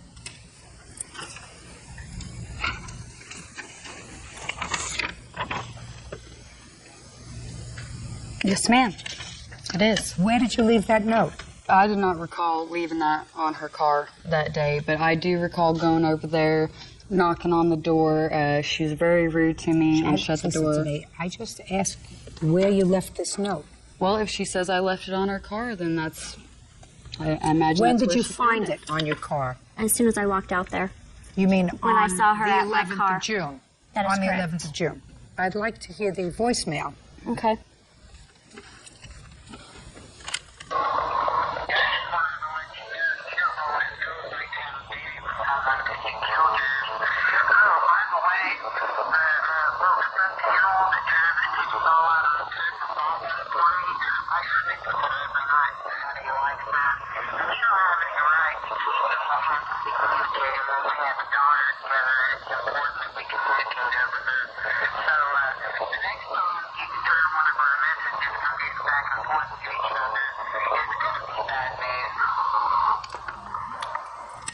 Okay, so tell me what you observed on the 11th of June. Well, the 10th of June, which was later that evening, about 10:50, I got a hang-up phone call. 20 minutes later, 11:15, 11:20, Janelle shows up at my door asking for my boyfriend, which he was still at work. And I said, no, he's not home. And it causes conflict when her and I speak and to come back when he is home. And I shut the door. And 11:40, she leaves the voicemail message on my cell phone. And 1:15 in the morning, I see her put an egg on my car and key it. I object to that. She did not see me there. You'll have an opportunity to tell me. When you saw her key your car, did you go downstairs? Yes. When you got downstairs, was she there or was she gone? She was running down the driveway in front of the house, running south. Did you say anything? Yes. What did you say? I told her to stay the hell away from my car. Did she answer you? No, she kept running. Did you call the police? Yes, I did. Can I see the police report, please? There's hers.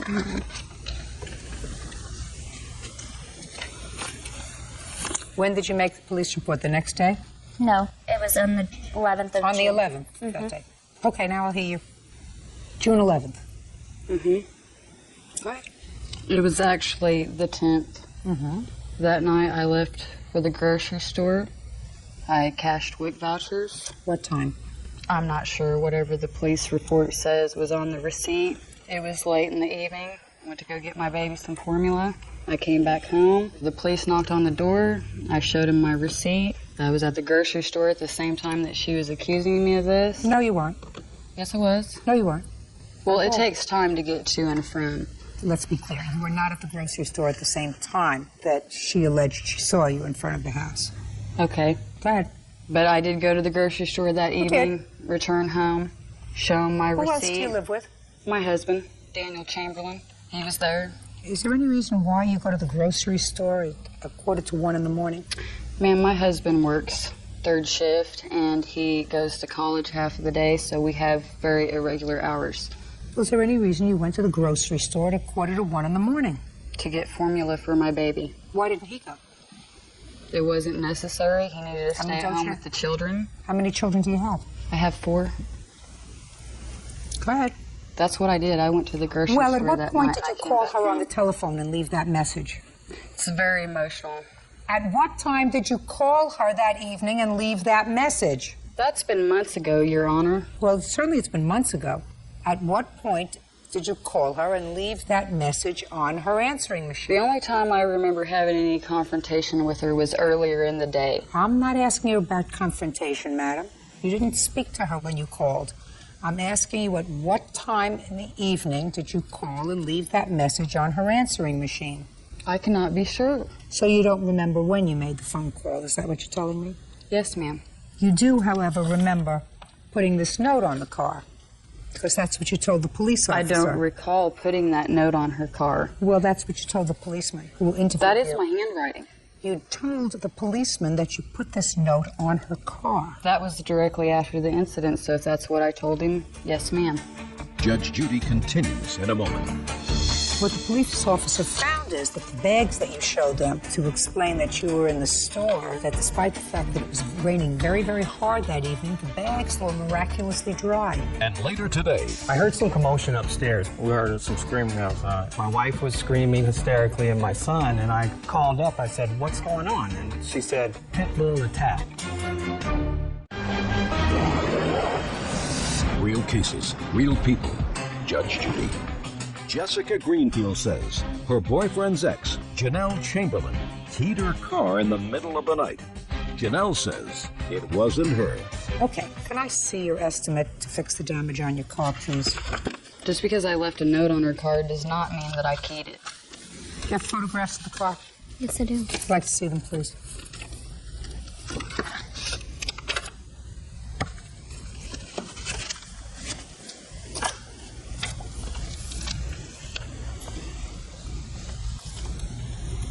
Where on the car was the note? On the driver's side windshield. It was raining that night. I know. I retrieved it as soon as she left it there. So you went out immediately? Yes. Right. Because clearly the police who observed the note, this is just a copy No, of it. because The that police note was indicate- left earlier in the day, I'm not that speaking. night when it was raining. I'm speaking. Yes, ma'am. Police officer observed the note. The police officer described its condition. It was, in fact, wet. And what the police officer found is that the bags that you showed them to explain that you were in the store immediately prior, so that they took the bags and looked at them, noticed that despite the fact that it was raining very, very hard that evening, the bags that you got from the store were miraculously dry, according to the police report. There are other ways of dealing with problems. I didn't key your car. I believe you did. Well, that's you're my right. You judgment. have the right to believe Absolutely right. Judgment for the plaintiff in the amount of $700. That's all. Parties are excused, so they step out.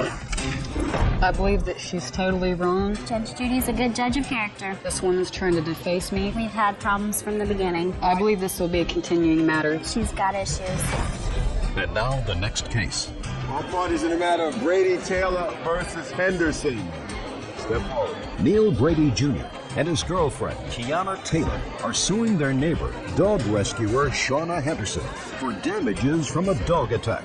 The couple says Shauna's pit bulls killed their Cocker Spaniel. Who is Brady? I am.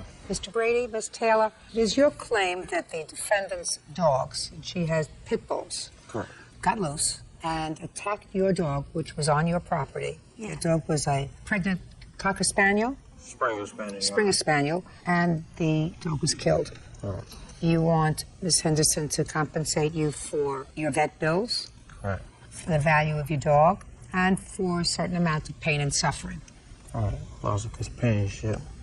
And Ms. Henderson, I'm reading between the lines, says that while it's true that her child accidentally let the dog out, Yes. there is no proof that it was her dogs that killed your dog, and that the amount that you are requesting from her seemed to change periodically.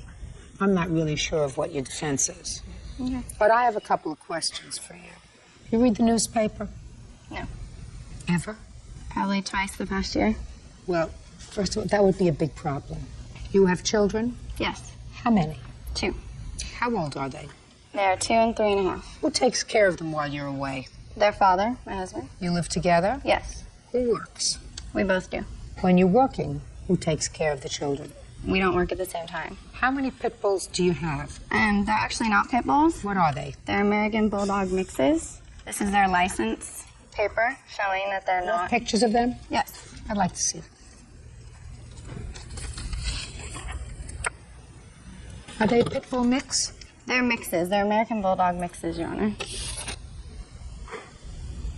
Well, they both have a lot of pit bull in them. They're mixes. Did you hear what I said? Yes. All right. So, if you read the newspaper, the reason I'm asking you this question is, I would have said to you, you appear to be an intelligent woman. I'm not certain that you're an intelligent woman. But just yesterday, a woman who had a dog, pit bull, that she raised from a puppy, for no reason, turned on her. For no reason. And chewed off half of her face. Now, that's not the first time that that's happened with this breed of dog, and I'm not condemning this breed of dog. I don't know. I've never owned this breed of dog. I'm just talking to you from a layperson's perspective. So if I were the mother of 2 children, and you know that certain breeds of dog, very large ones, especially ones with the jaw configuration of a pit bull, because once a pit bull grabs hold, because of the way their jaw is configured, I gather, and I've had a lot of pit bull cases, once they grab hold, you can't get them unhooked. Very hard to get them unhooked. Right. So they cause more damage than your standard fair dog if they turn on you. That be a fair statement, Miss Henderson? Sure.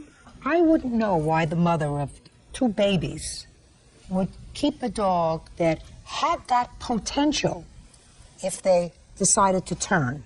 If a 2-year-old, for some reason, took a stick and poked the dog with the stick so that the dog turned on them, which a 2-year-old can do. Listen, I have little tiny dogs, and I have grandchildren. And I watch those dogs around those grandchildren because the grandchildren can go over, not in, poke them in the eye, you pull the fur. And that's the way a dog responds. Dog turns around and gives a nip. Well, there's a difference in a little dog giving your kid a nip and a dog that grabs onto your face and rips it apart. Neil Brady Jr. and his girlfriend, Tiana Taylor, claim neighbor Shauna Henderson owes for the death of their Cocker Spaniel. The couple says the animal was killed by Shauna's pit bulls. Tell me what happened with your dog. One evening we were in the house and we heard some screaming outside. I wasn't quite sure what it was until a neighbor knocked on the door and let me know my dog was attacked. Were you the neighbor? Yes. Could you step up, please? Tell me your name. Michael Palmieri. Mr. Palmieri, you are a neighbor of the Brady Taylor family? Yes, I am. Tell me what you saw on what date. I don't remember the exact date, You remember the date? It was September 6th. September 6th? Yes, it was. Go ahead. Absolutely.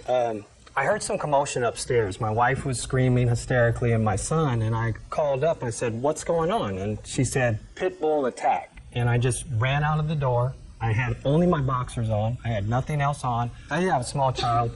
Other neighbors have small children. So I didn't know what was going on. I ran out. I saw this one dog with this clamp down on their Cocker Spaniel. I ran over, and I was just hysteric and going crazy. And I went to attack the dog, and the dog sensed that, and he let go. And there was two of them. One of them had him in his mouth, and the other was very close by. And then there was a third one, a little one. The third one that's a little one, was it the same breed? You know, I couldn't tell. I don't think so. Okay. I would like you to describe the two dogs. Well, the one dog that had the dog in the mouth, there was something very specific about that dog. It had its name written on it, Rex. I don't know if it was spray painted. I don't know if it was dyed. Where was it written?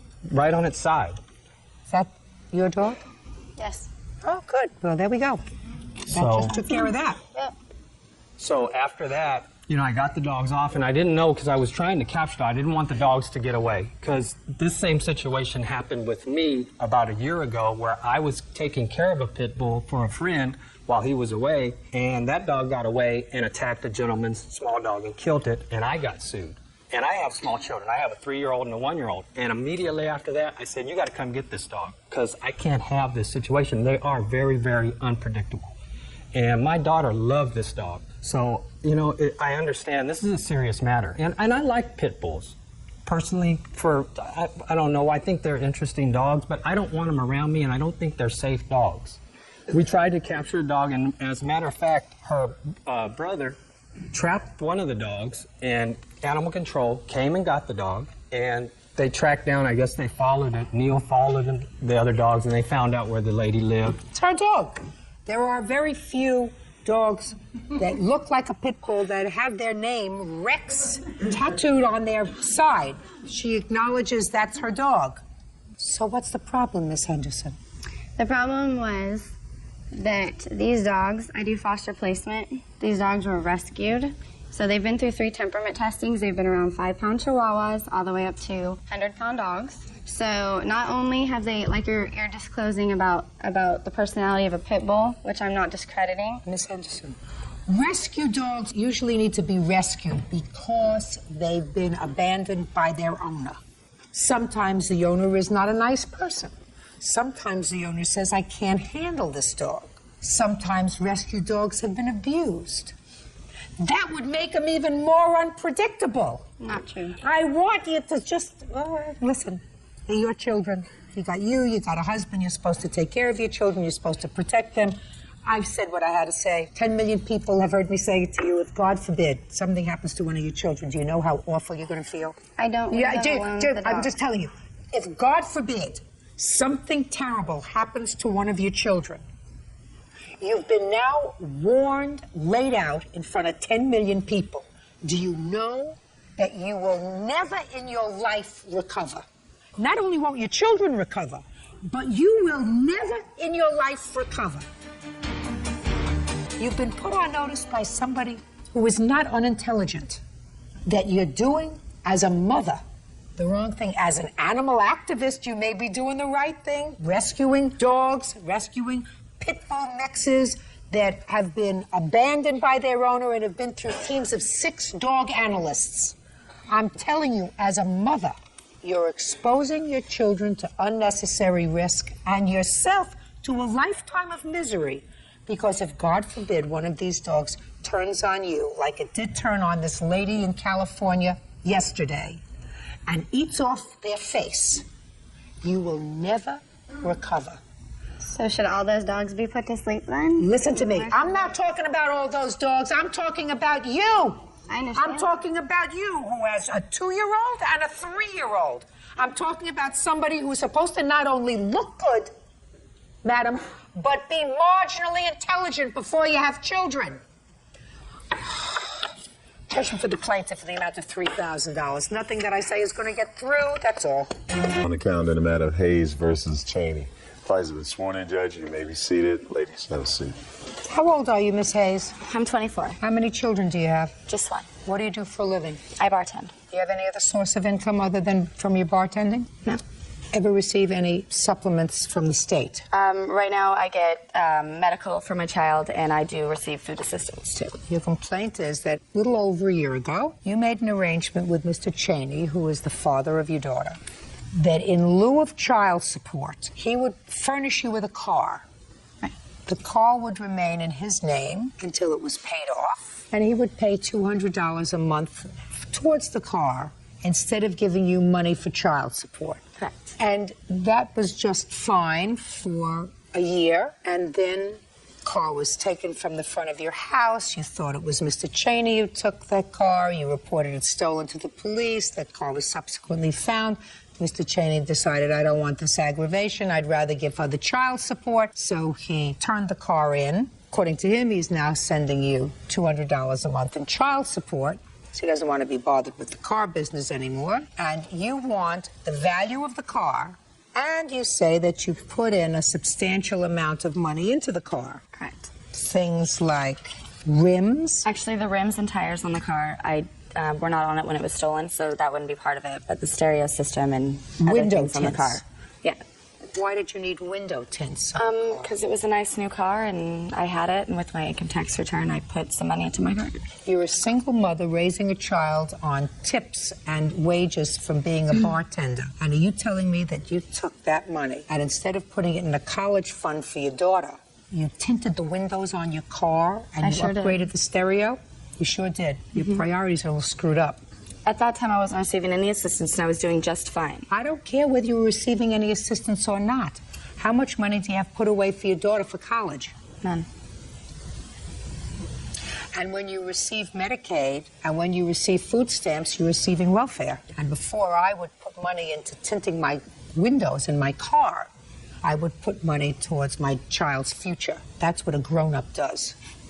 I just want to mention that, madam, because I was actually appalled at that piece of your complaint when you say you want that money back from him because he repossessed the car and sold it after you had put in this window tints and stereo system and fancy rims on the car. And so he owes you $4,000. Now, Mr. Cheney.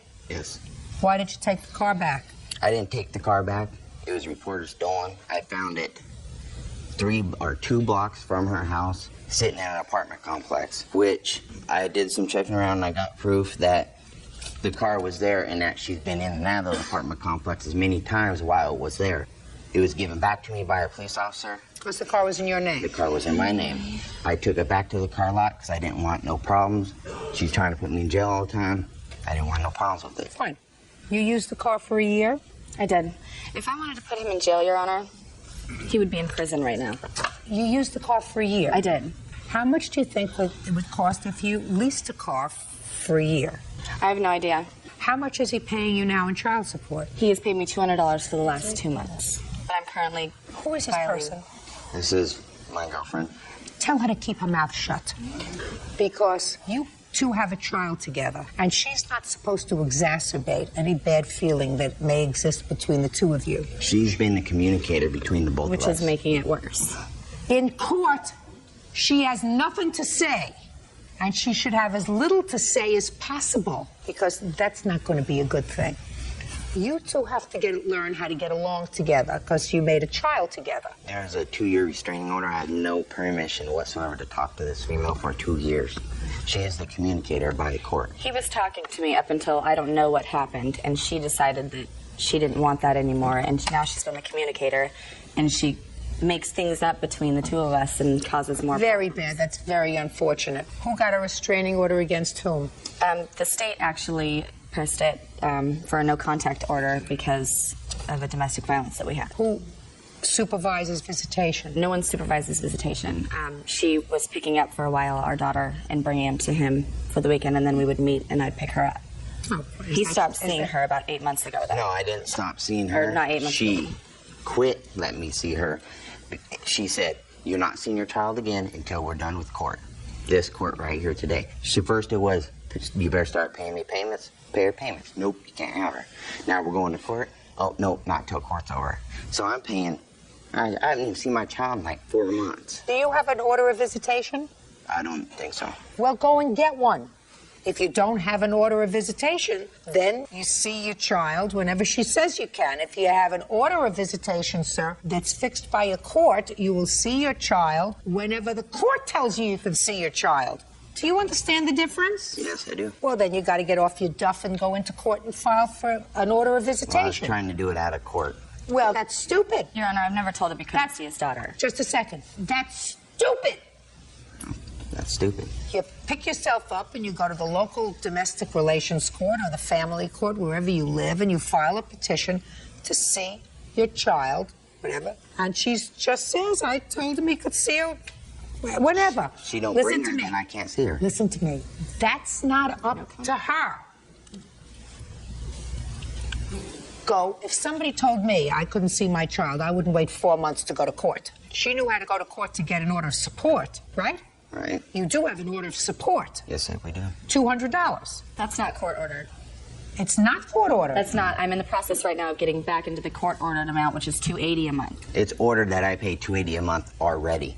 We had a verbal agreement outside of it to pay $200 a month. So No, to pay For the car. but to pay for the car. Now I'm in the process of getting the $280 a month again. Very good. So you'll get your $280 a month. Good. I don't know what you want. What I want basically is I put all this money into this car. That was stupid. It was a That bad was decision. stupid. Bad Who told you? decision. Who told you? Listen to me. Who told you to tint the wheels, buy rims, buy a stereo, tint the whatever? What did I say? Tint the rims? You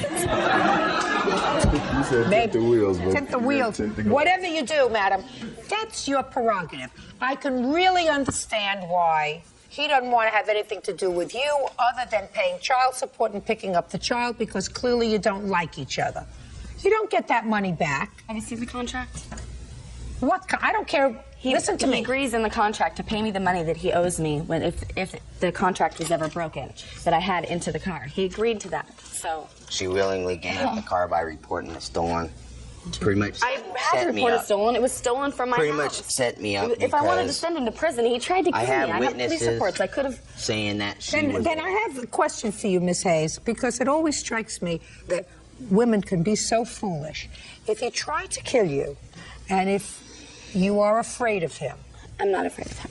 Well, I would be afraid of somebody who tried to kill me, Miss Hayes. Judge Judy continues in a moment.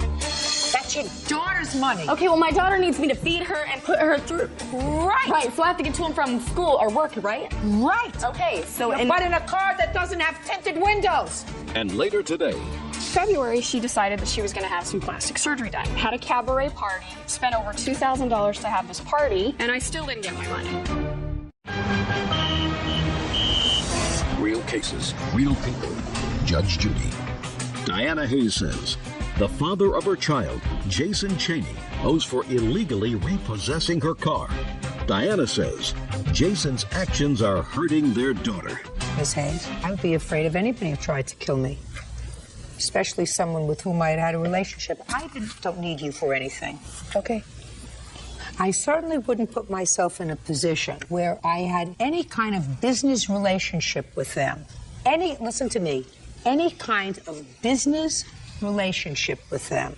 There has to be a reason for that. Now, one of the reasons for that might be, you see, if he's giving you $280 a month, you could purchase your own car. However, if he's giving you $280 a month, the other assistance that you might be getting from the state, including the Medicaid and the food stamps, would be taken away.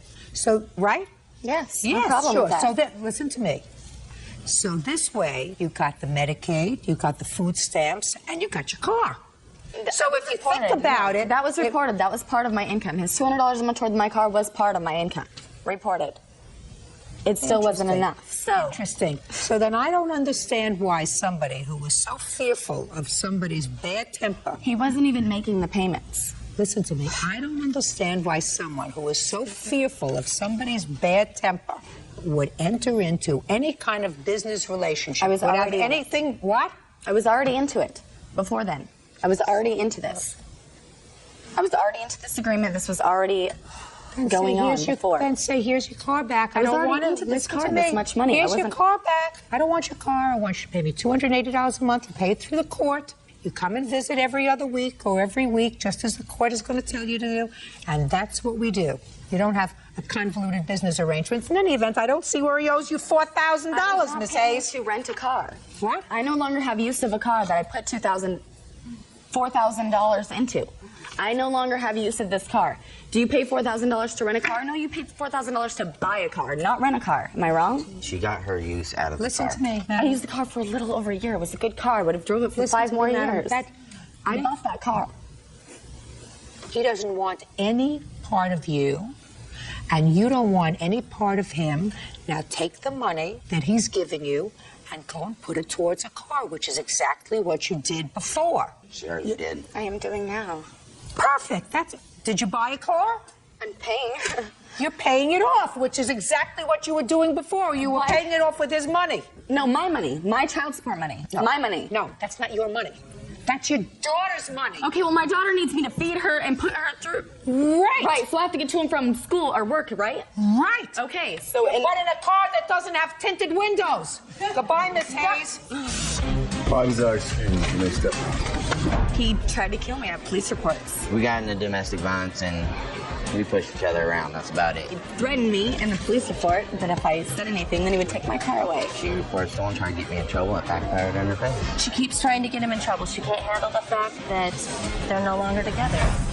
And now the next case. All parties in the matter of Anderson versus Miller.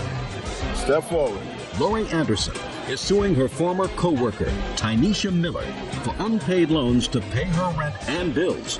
Lori says instead of paying her back, Tynesha had plastic surgery. Miss Anderson, Miss Miller was a former friend of yours. Yes. And a co-worker. Yes. And it is your claim that you made 2 loans to her? Yes. And she hasn't paid you back. And Miss Miller says you were a real nice gal, good-natured person, and you made gifts to her at a time when she needed money. That's her defense. Is that right? Yes. How long, Miss Miller, had you been friendly with Miss Anderson? Probably 2 weeks after she started working. And when was that? December, January, I'm not exactly sure. December of 03. And what kind of business are you in? I worked at a surgery center. I did the scheduling there. And you? I'm the surgery triage coordinator. And when was the first loan that you made, Miss Anderson? It was on April 14th, 2004. Tell me the circumstances surrounding that loan, Miss Miller. Or that money that she gave you. Okay. I was on the phone and she overheard the conversation, and it was... Well, what was the conversation about? My conversation was about my gas had got turned off, and she overheard the conversation. Why was your gas turned off? For non-payment of the bill? Yes. How much do you make a year? I believe it's like $33,000. So what were you spending your money on? My children and paying my bills. How many children do you have? 4. Who else lives in your home? Just the children and myself. Where's their father? I guess he's around. Does he pay your support? We only get a check maybe once a year when he files his taxes, and that's it. Does he Your Honor, see? if I can just interrupt, there Yes. are 4 different fathers. Lori Anderson says former co-worker Tynesha Miller owes for a series of unpaid loans. Lori says Tynesha played on her sympathy. Okay, so your gas was being shut off. And she volunteered that. Well, tell me what she said. Well, she came to me and said, I'm your friend. You know, I love you and your children. I want to help. At which point in time I told her no. That was it was a lot of money, and the gas bill was high, $780. So she was like, let me do this. This is something that I want to do. I can't go home and go to sleep tonight knowing that your gas is cut off. It's cold and okay. Very nice lady. Nice lady. Right. When was the next time you took money from Miss Anderson? I believe it was 04. September of 04. Had she paid you any of the $780 back? No, ma'am. And in the midst of this time, there was also 2 other occasions I had given Miss Miller money in the amount of $80 both times. Did she say she would pay you back? Yes, she did. That It was always in 2 weeks, and then 2 weeks would come, and okay, in the next 2 weeks. What was the money for in September? It was for her rent, Your Honor. She didn't pay her rent. She was going to be evicted from her apartment, and I love her children. We were friends. I trusted her. Even though she hadn't paid me the $780, I still couldn't go home in good conscience knowing that she was going to be evicted from her apartment. So I did write her a check in the amount of $893, which she did cash. So far, is that correct? Yes. What arrangements did you have with her for repayment of all this money? Just, I will pay you back in 2 weeks. In 2 weeks. After the check in September, we were discussing it. She said, Lori, I know I haven't paid you back the money. I'm going to get, a pretty good income tax check this year, and I'll pay you back with the income tax check. And I said, that's fine, Tanisha. So in February, she decided that she was going to have some plastic surgery done. Had a cabaret party, spent over $2,000 to have this party, and I still didn't get my money. Just a second. What kind of cabaret party? It's just a cabaret that you throw and you raise money. For what? People throw cabarets and they raise money just What were for you whatever raising reason. money? What were you raising I was money going to have cosmetic surgery. Why didn't you give her back the money? She didn't want the money. I offered. That's what she's leaving out. I have offered, and she denied. I'm not going to take your money. When did you offer her the money? Around income tax time. You mean after this cabaret party? No, the cabaret came after income tax time. So I offered the money before the cabaret. Your Honor, she offered to write me a $500 check. And what did you say? And I'm like, okay. And the day progressed, no check. And the week progressed, no check. And then we stopped speaking. I was hanging around with some people she didn't like. We stopped speaking. I asked her for the money. She said, you'll have your money by Tuesday. Well, Tuesday's come and gone, about 45 Tuesdays from then. And I still haven't got my money. And then, Your Honor, to top it off, my birthday, we made plans to go out on my birthday, which was fine. She was going to pay for it, pay for my birthday cake. I'm like, When was this? May 13th is my birthday. Of this year? Yes, ma'am. So you were still speaking? We were still speaking. We were still co-workers. Yes, we did. We worked very closely together. And I was still trying to be a friend, be the kind of person that I needed to be. And on my birthday, she's like, I'm going to order you a cake. We're going to go out. I'm going to pay for it. I'm like, you don't have to pay for my cake. I can pay for my cake. So the day before my birthday, she came to me and she said, Laura, I don't have the money to pay for your birthday cake. Can I borrow the money from you? So me, being the person I am, I gave her the money for my birthday cake. The next day, she brought my birthday cake to work. Come to find out, one of our other coworkers had also given her the money for my birthday cake. To top it off, my husband and I paid for her dinner that night also. I don't see anything funny about it. She's making it sound worse than what it really is. No, it's this is the type of person. Just a minute. It sounds pretty bad to me. You know, a lady who's earning $33,000 a year and getting some other support for her children from their father, whether it's from income tax return from one father and some other sporadic money from another father, raising 4 kids is expensive. But when you have a friend who is willing to help you over some rough spots, I think that that's terrific. And I would be much more sympathetic with you in your position as a single mother of 4 children if you didn't spend $2,000 to have a cabaret party, if you had a little more priority about what you were going to do with your money. Do you understand what I'm saying, Miss Miller? Yes, I do. Because you're supposed to act mature if you have 4 children. You're supposed to be mature if you have 4 children. You're not supposed to be foolish. You're not supposed to say, well, maybe I'll get, I don't know what kind of cosmetic surgery you wanted. You want bigger chest, little chest, bigger behind, smaller behind. Who knows? Who cares? First, you take care of your responsibility. And first, you take care of your debts. Judgment for the plaintiff in the amount of $1,673. That's all. Parties are excused. You may see 46 on the calendar in the matter of Brown versus Wilson. Parties have been sworn in, Judge. You may be seated. Mr. Brown. Miss Wilson.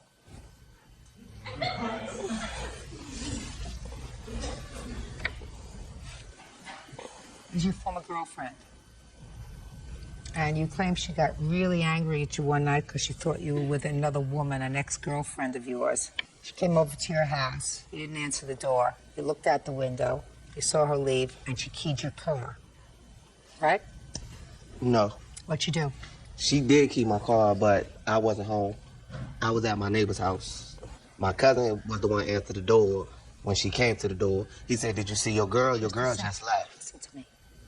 I didn't ask for a whole story from you yet. All right, I was just... Who saw her key your car? I saw her key my car. All right. I went out my back door when my cousin told me that he said, did you see your girl? She just left. Don't tell me what anybody said to you. That's hearsay. You saw her key your car. Correct. I went out my back door. I was trying to tell you where I saw her at. Miss Wilson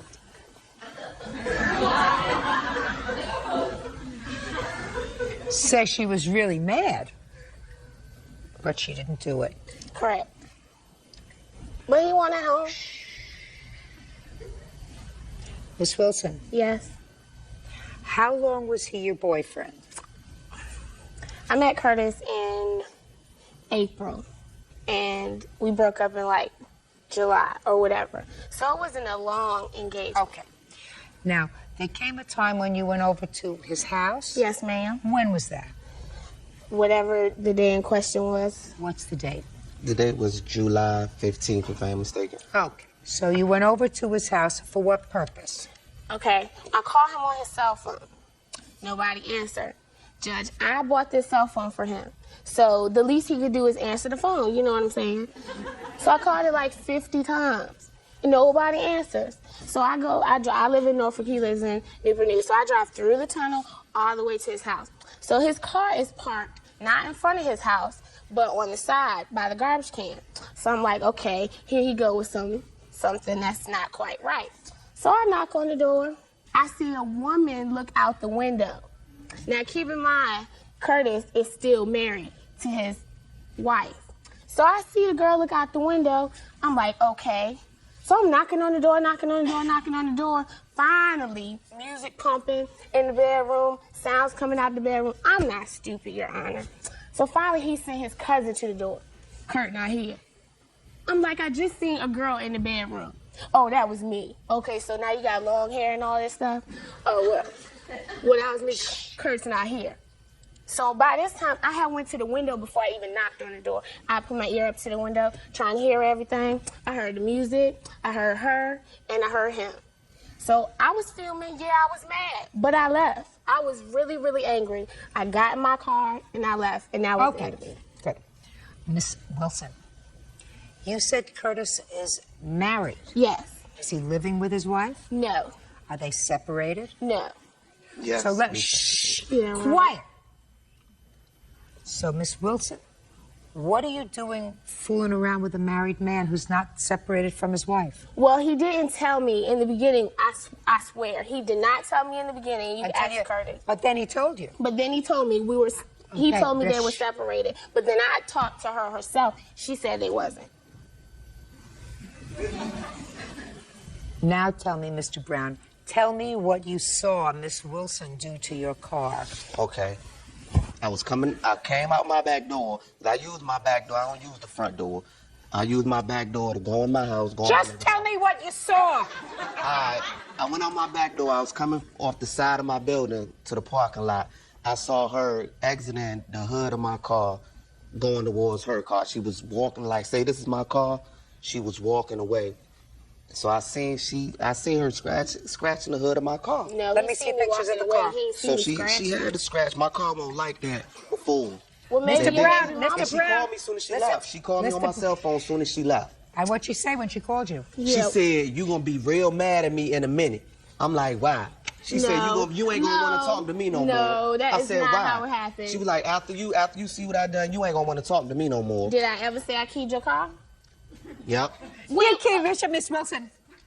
Listen to me. I want you to be very, very quiet when I say this to you, Miss Wilson. Okay. You keyed his car. No, I didn't. Can I It say was one his more baby thing? mama that keyed his car, probably, or all them other girls that was on. He just mad because he can't figure out which one it is because he's sleeping with so many women, so he want to pin it on me. Can I say one thing, Your Honor? Just a minute. Put your hands down. You keyed his car. I didn't key his car, Judge Judy. Yes, you did. No, I didn't. Yes, you did. No, I didn't. Mm-hmm. Yes, you did. If I had called him 50 times and he didn't answer the phone and I went over there and I was still his girlfriend and I went into his house and saw him fooling around with somebody else, you're lucky she didn't blow up your car. Exactly. Judge Judy continues in a moment. I was sure. Yeah, whatever. I was at my neighbor's house. But you just lying all over the court. Then later today. Listen to me. They told me to And the leave and I police- left, and then she was supposed to come back. Whose mouth is moving? Yours. And if both of our mouths are moving, who wins? Judge Judy wins. Real cases, real people. Judge Judy. Curtis Brown says ex-lover Tabitha Wilson keyed his car. Tabitha says the culprit was probably another one of Curtis's girlfriends. Can I see the bill? I believe you when you say you saw her over at your car. How can you believe that? I believe didn't it. come out the house. I believe it. I came out the back door. I believe it. Oh my God. What year car is this? It's a 94 Ford Taurus. You remember they used to have a company called Earl Shy Painting Your Car, something like that? You know, they painted it for $2.99 or something like that. $2.99. What's this $2,232? I went to Mako. What? I went to Mako. That's the estimate they gave me. Go cheaper. Because they said the scratches that's deep is so deep into the paint, it's almost in the metal. Oh, well, then every time you look at it, when you get a cheaper paint job, you're going to think about being true. When you think of being true to one lady. Yeah. Or maybe two ladies. I was true to her. Yeah, whatever. I was at my neighbor's house. But you just lying all over the court. My cousin answered the door. My cousin is light skinned. Mr. Brown. My baby mama's light skinned. Mr. Brown, get your car painted for $250 because I'm going to tell you something. That's all you're going to get from this court. Listen to me. $2,000. But you got it out of your system. You got it out of your system for $250. Do you feel better? Do you feel better? Yes. Good. That's all. All right, as our excuse, you may step out. I went over to the boy house and then the lady gonna look out the window. Duh, play. That's you. Duh. I want no player. I won't dare. I was out with my neighbor. It really doesn't matter to me. All he got was $250.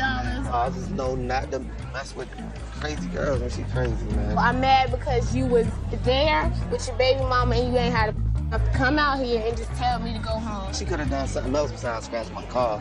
So that was kind of, that tell you, only a crazy person do something like that, man. And now the next case. All parties in the matter, Pedrosa versus Palazzo. Step forward, please. 20-year-old stay-at-home mom, Christina Pedrosa, is suing the father of her child, 22-year-old construction worker David Collazo, for the return of her belongings. David says Christina is keeping him from seeing his child. Miss Pedrosa, you and the defendant have a young child together. Baby is about a year old. And you lived together for a short period of time, separated. And it is your claim that the defendant kept certain property that you amassed together that you should have. And that also you had certain of your personal property, clothes and stuff, that the defendant trashed or got rid of. Mr. Collazo said he kept what was his, what he paid for, and that he gave you ample opportunity to get your stuff, and he put it out on the porch, and it's gone. Right? Mm-hmm. Okay. Tell me when you lived together. 2000, 2001, 2002. And when was your daughter born? August 8th, last year. And who is this? This is my father. When did you separate? When did you move out with the baby? Like 4 months ago. Is that right? You moved out in June? Yes. When you left in June, what property did you take with you? The baby's clothes and her dresser and her little knickknacks, and that's it. He wouldn't let me get anything else. When I went in, I've got the police reports from when I lived with them. The police was called. The day that we went there to pick up the stuff, I had the police come with me, but he was so drunk. He was acting crazy. And this is a lot more information than I think I should. This is Mr. Collazo, don't talk to Mr. Collazo, don't talk to her. Talk to me. You want to talk to her? Go outside. You want to talk in court? You talk to me. I want to know what property it is that you think that you are entitled to, Miss Pedrosa, and let's do it quickly, please, because I'm beginning to lose it. Everything that I paid for, my recliner. Well, you tell me what you paid for. Okay. I've got receipts for my recliner that I paid for. All right, recline. Just a second. Right. Recliner. Go ahead. My dining room table and chairs. Yes. My bed. It means that's the bed that you and Mr. Collazo shared. Yeah. I told you. Yeah. Shh, Mr. Collazo. You're going to have a turn. I give everybody a turn. I'm sorry. If they're good, they get a turn. If they're not good, they don't. Go ahead. My clothes bag. He took all my clothes. I left them right there when Mr. Officer told me to leave. Now, you purchased a recliner, a table and chairs, and the bed. Mm-hmm. What did you purchase it with? My credit card. So you don't mind if she gets the recliner, table and chairs, and bed, right? Yeah, that don't bother me. No, I want you to listen. Yes, Your Honor. Yes, Your Honor. She can come and get.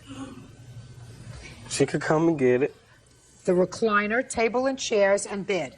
The recliner, tables, and chairs, and bed. Perfect, because they're on her credit card. You don't have to repeat that. And she is responsible for paying for it. Fine. So you're going to get your recliner table and chairs and bed, pick them up within 5 days. You bring the U-Haul. What's next? I have a washer and dryer also. Was that also purchased on your credit card? No. Well, who purchased it? That was given to me by my father. He purchased it from my brother. Is that right? Yes. Washer and dryer? Did you buy that, Mr. Colazzo? No, but I helped her buy all the other stuff that she had. What other stuff? Girl. Shh. What other stuff, Mr. Colazzo? Everything she wants. But just admit, but it's on her credit card. I didn't pay for all of it. When do you work? Miss I Pedroso? still pay for it. Don't irritate me. I'm ready to kiss you both goodbye. Your Honor. Speak not. That's it. She's also going to get the washer and dryer because her father gave it to her as a gift. Yeah. Right? So, recliner, table, chairs, bed, washer and dryer. You got it. Now, your clothes? Should have gotten your clothes when you went to pick up the baby's things in the dresser. Because he put the clothes out on the front porch. He doesn't have them anymore. Listen, I went there with the cops, the sheriff. Police. The police. Yes. There was one cop. When I went there, I Yeah, tried you to get... come in my crib when I'm sleeping. You gonna come to my house while I'm sleeping? Just Mr. Colazzo. Drunk, Mr. naked Colazzo. on the chair. Shh. Mr. Colazzo. It's my house. I was chilling. Why don't you have a discussion with him, Bird? And then if he opens his mouth again, throw him out. This is the best way I can explain to you. If you keep it up, she's going to throw you out. Okay? And then I'd be forced to throw you out. You don't want that, do you? No, okay. So you know what you do? Respect the court. I'm all sorry. right? Take your time. You all right? Yeah, I'm cool. Cool.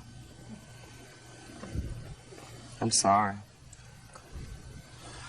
Where are her clothes? I put them on the porch. The cop said, because I was like, why you guys come to my house for? Just because she had the keys. You was already gone. No, look at me. Look at me. Don't look at her. I don't want you to look at her.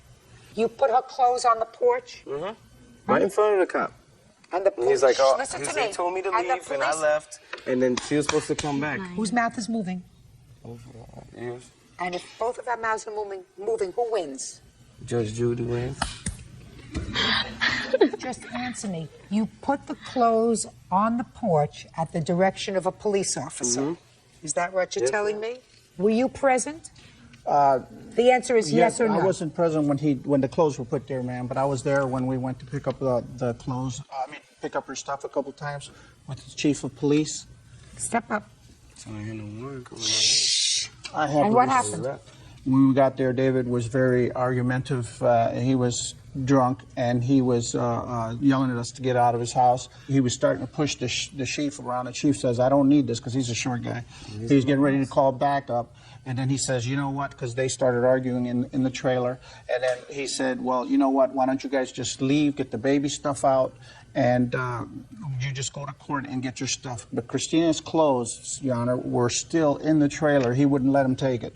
Then, when he told her to come and get her stuff, she went there. There was no police, from my understanding, because I talked to the chief. No police officers went there when he said he put the clothes out there. There was no clothes out. You don't know that. Mr. Colazzo, you Your want to Honor. be a smart man? Shh, quiet. You want to be a smart man? One day. I want all of those things ready. And I want them all in reasonable condition. I don't want you to do anything nasty to them, because now I'm going to get to you with regard to seeing your daughter. Thank you. Okay. You have a drinking problem, Mr. Colazzo? Been around the town for a long time. You have a drinking problem, Mr. Colazzo. Because if you didn't have either a drinking problem or another problem with substances, you wouldn't be behaving the way that you are in court today. So you've got a little bit of spirit from someplace other than your soul today before you came to court. I don't want to go into it with you, but I'm going to tell you this. If you made a baby, look at me. If you made a baby, take care of my daughter. listen to me. If you made a baby, you have an obligation. You have an obligation to be a father. And that means having a job, being sober, I do making work. arrangements to see your daughter, and if she, for some She don't reason, work. what? She shake her butt. You're not paying attention, sir. And I have to conclude that since you know who I am, that the reason you're not paying attention to what I'm telling you is because you are a little bit high. So I want you to listen to me. She can't have you around a child who's a year old. Punk boy for the one to be smoking weed by my daughter. Just a second. Mr. Collazo, look at me. What you're telling me is that Miss Pedroso is not behaving properly. Yeah, what? And not. Are you listening? Or are you listening to your inner voices? You have to see to it that you see your daughter by going to court, asking for an order of visitation, saying, I do everything right. I don't drink. I don't do drugs. I have a job. I'm prepared to regularly support my daughter. I want to be able to see her. And if she doesn't let you do it and doesn't let you see your daughter, judge is going to say to her, I'm going to take the child away from you. Yeah, then where's she gonna go? She's going to come and live with you. No, Your Honor, you know what? I have no problem with him seeing his daughter, but he is doing this, getting drunk, getting high, and how you know? You ain't because I know. Miss Pedroso. I go to work every morning. I wake up at 5:30 every single morning. What do you do? You shake your But butt. he for paid $1. $50 for her Tell me birthday, and that. that's it. Put him out. He doesn't get it. He paid $50 Pay for her birthday. careful and attention that's to me it. because I can't talk over two people talking. That's not the way I run this place. If he's not doing the right thing, and if you feel as if your daughter is at risk if she spends time with him, then you're right. But if he gets his act together, it's not right for you. You picked him. You had this baby with him. I told him that. If he right now he's got a job, yay. But he's still drinking, doing drugs, and he's not responsible If for he that. is, and he doesn't then pay you are nothing. right. If he is, then you're right. And he shouldn't see the child unless you're comfortable that the child is safe with him. That's all I'm saying. That's all. Meanwhile, you go and pick up 5 days. We'll prepare the order. Recliner, table and chairs, bed, washer, dryer, goodbye. Get ready to witness the most jaw-dropping courtroom meltdown in television history. When Karen Mitchell, a self-entitled suburban mom who thought her Google law degree made her smarter than a real judge, walked into Judge Judy's courtroom with a smirk and a folder full of internet printouts. She had no idea she was about to face the most humiliating 47 seconds of her life. What started as arrogant laughter ended with her sobbing uncontrollably on national television, begging for mercy from the same judge she had just mocked to her face. But here's what makes this story absolutely insane. Karen didn't just lose her case. She didn't just get embarrassed. What Judge Judy did to her in those 47 seconds was so devastatingly brutal, so legally precise, that it became the most viral courtroom moment in daytime TV history. We're talking about a woman who walked in thinking she was about to school America's toughest judge, only to discover that Judge Judy had been setting a trap from the very first question. Every eye roll, every interruption, every disrespectful comment Karen made was being cataloged by a legal mind that had crushed 20,000 cases. Before breakfast, picture this. Karen Mitchell, the kind of woman who demands to speak to the manager at Starbucks because her latte foam wasn't perfect, strutting into Judge Judy's courtroom like she owned the place. Her confidence was off the charts. She'd spent weeks preparing what she thought was an airtight case, armed with legal articles she'd printed from random websites and a superiority complex that could fill Madison Square Garden. She looked at Judge Judy like she was just another minimum wage employee who needed to be put in her place. She had no idea she was about to meet a woman who had been demolishing entitled people since before Karen was born. The case seemed simple enough on the surface, just a dispute over a damaged designer handbag worth $800. Karen was suing her former friend for ruining her precious purse at a dinner party. But what the audience didn't know, what Karen herself didn't realize, was that Judge Judy had already spotted 17 different lies in Karen's initial paperwork. 17. Before Karen even opened her mouth, Judge Judy knew exactly what kind of person she was dealing with, and she was ready to make an example out of her that would echo through courtroom history. Karen thought she was facing just another authority figure she could bulldoze with her loud voice and aggressive attitude. Instead, she was about to encounter a legal hurricane with 25 years of experience, crushing people exactly like her. Judge Judy had seen every type of scammer, every variety of liar, and every breed of entitled person who thought they could manipulate the system. But Karen was special. She was about to become the poster child for what happens when unstoppable arrogance meets immovable judicial authority. The most insane part? Karen actually thought she was going to win. She told her friends, posted on social media, and even practiced her victory speech. She walked into that courtroom with the confidence of someone who had never faced real consequences for her behavior. She was about to learn that Judge Judy's courtroom isn't like the customer service desks where Karen usually got her way by throwing tantrums. This was a place where respect mattered, where evidence ruled, and where entitled attitudes went to die spectacular deaths. Smash that like button right now, because what you're about to see will restore your faith in justice and make you believe that karma is not only real, but it has perfect timing. Hit subscribe because in the next 15 minutes you'll witness the complete and total destruction of the most arrogant Karen ever caught on camera. This isn't just a courtroom case. This is a masterclass in why you should never, ever disrespect Judge Judy. The 47 seconds that changed everything are coming up, and trust me, you won't believe what this entitled woman thought she could get away with. The Judge Judy courtroom was buzzing with its usual electric energy, cameras rolling live, capturing what everyone assumed would be another routine small claims case for millions of Americans to witness from their living rooms. The audience had settled in, expecting the typical back-and-forth drama they'd come to love. Production assistants made their final checks, the bailiff took his position, and Judge Judy reviewed her notes one last time. Nobody in that room had any clue they were about to witness television history in the making. This was supposed to be Karen Mitchell's moment of triumph. She'd spent 3 weeks preparing for this day, convinced she'd cracked the code on how to beat the system. She'd studied Judge Judy episodes, read legal forums, and even practiced her arguments in front of her bathroom mirror. In her mind, this wasn't just about winning $800 for a damaged handbag. This was about proving that she was smarter than everyone else, including America's most feared TV judge. She'd bragged to her neighbors that she was going to make Judge Judy look foolish on national television. The case file seemed straightforward enough, almost boring by courtroom standards. Karen Mitchell versus Rebecca Torres, a dispute over a designer handbag allegedly ruined during a dinner party. The producers had scheduled it as a quick 15-minute segment, nothing special. But Judge Judy's experienced eye had already caught something in the paperwork that made her lean back in her chair with that knowing smile. She'd seen this type of plaintiff before, the kind who thought volume and attitude could substitute for facts and evidence.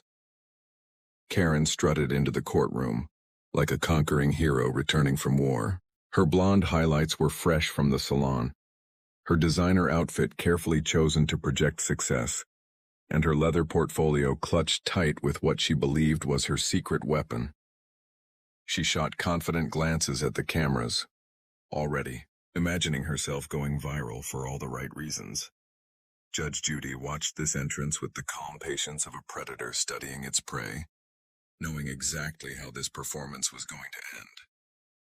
Judge Judy opened the case with her signature, no-nonsense approach, her voice cutting through the courtroom air like a scalpel. Ms. Mitchell, you're suing Ms. Torres for $800, claiming she damaged your designer handbag at a dinner party. Tell me what happened. It was a simple question, the kind Judge Judy had asked thousands of times before.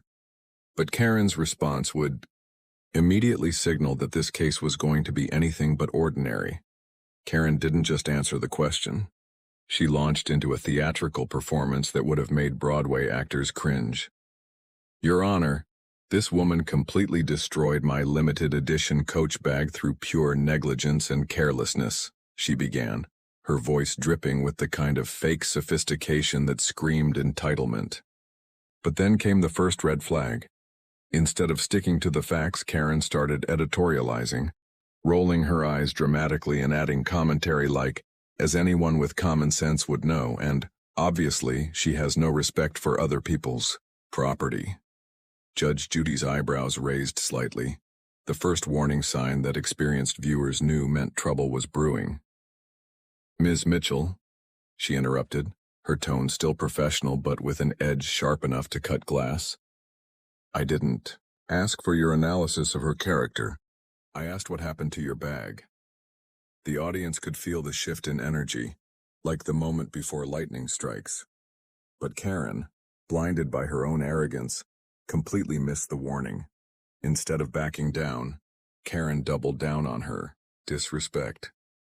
She let out an exaggerated sigh, the kind reserved for dealing with incompetent store clerks, and said, "Well, if you'll let me finish my story, Your Honor, I was trying to explain the context." The courtroom went dead silent. Even the camera operators seemed to freeze. In 25 years of presiding over her courtroom, Judge Judy had dealt with thousands of difficult litigants, but the audacity of someone actually sighing at her in dismissive frustration was something else entirely.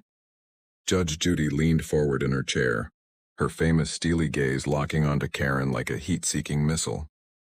"Excuse me?" she said, her voice dropping to that dangerously quiet tone that made seasoned attorneys break out in cold sweats. "Did you just sigh at me in my courtroom?" The question hung in the air like a sword ready to fall. Karen, incredibly, seemed to think this was still going according to her plan. She had no idea she'd just lit the fuse on a legal bomb that was about to explode in her face.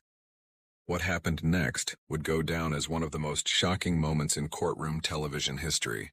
Karen, completely oblivious to the volcanic rage building behind Judge Judy's controlled exterior, actually had the audacity to smirk. Not just a little smile, but a full-blown condescending smirk that screamed, "I can't believe I have to deal with this incompetent person." She turned slightly toward the audience as if she was about to share an inside joke with them about how unreasonable this judge was being. Judge Judy's response was swift and surgical. "Ms. Mitchell, let me save us all some time here. Based on the evidence you've presented and your attitude in my courtroom, I'm ruling in favor of the defendant. You get nothing. Case dismissed."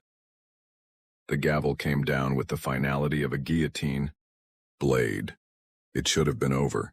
Any reasonable person would have accepted the loss, learned their lesson, and walked out with whatever dignity they had left. But Karen Mitchell was not a reasonable person. The explosion that followed was unlike anything the courtroom had ever witnessed. Karen's face went through a color transformation that would have impressed a chameleon, cycling from shock white to anger, red to indignant purple in the span of 3 seconds. She shot up from her chair so fast it nearly toppled over, her designer portfolio spilling papers across the floor like confetti at the world's worst celebration. "Are you kidding me right now?" Karen shrieked, her voice climbing to decibels that could shatter wine glasses. "This is absolutely ridiculous.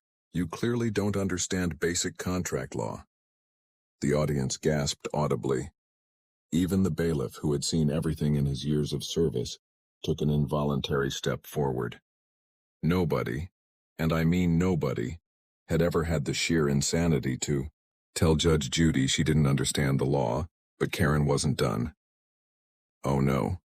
She was just getting started on what would become the most spectacular courtroom meltdown ever captured on camera.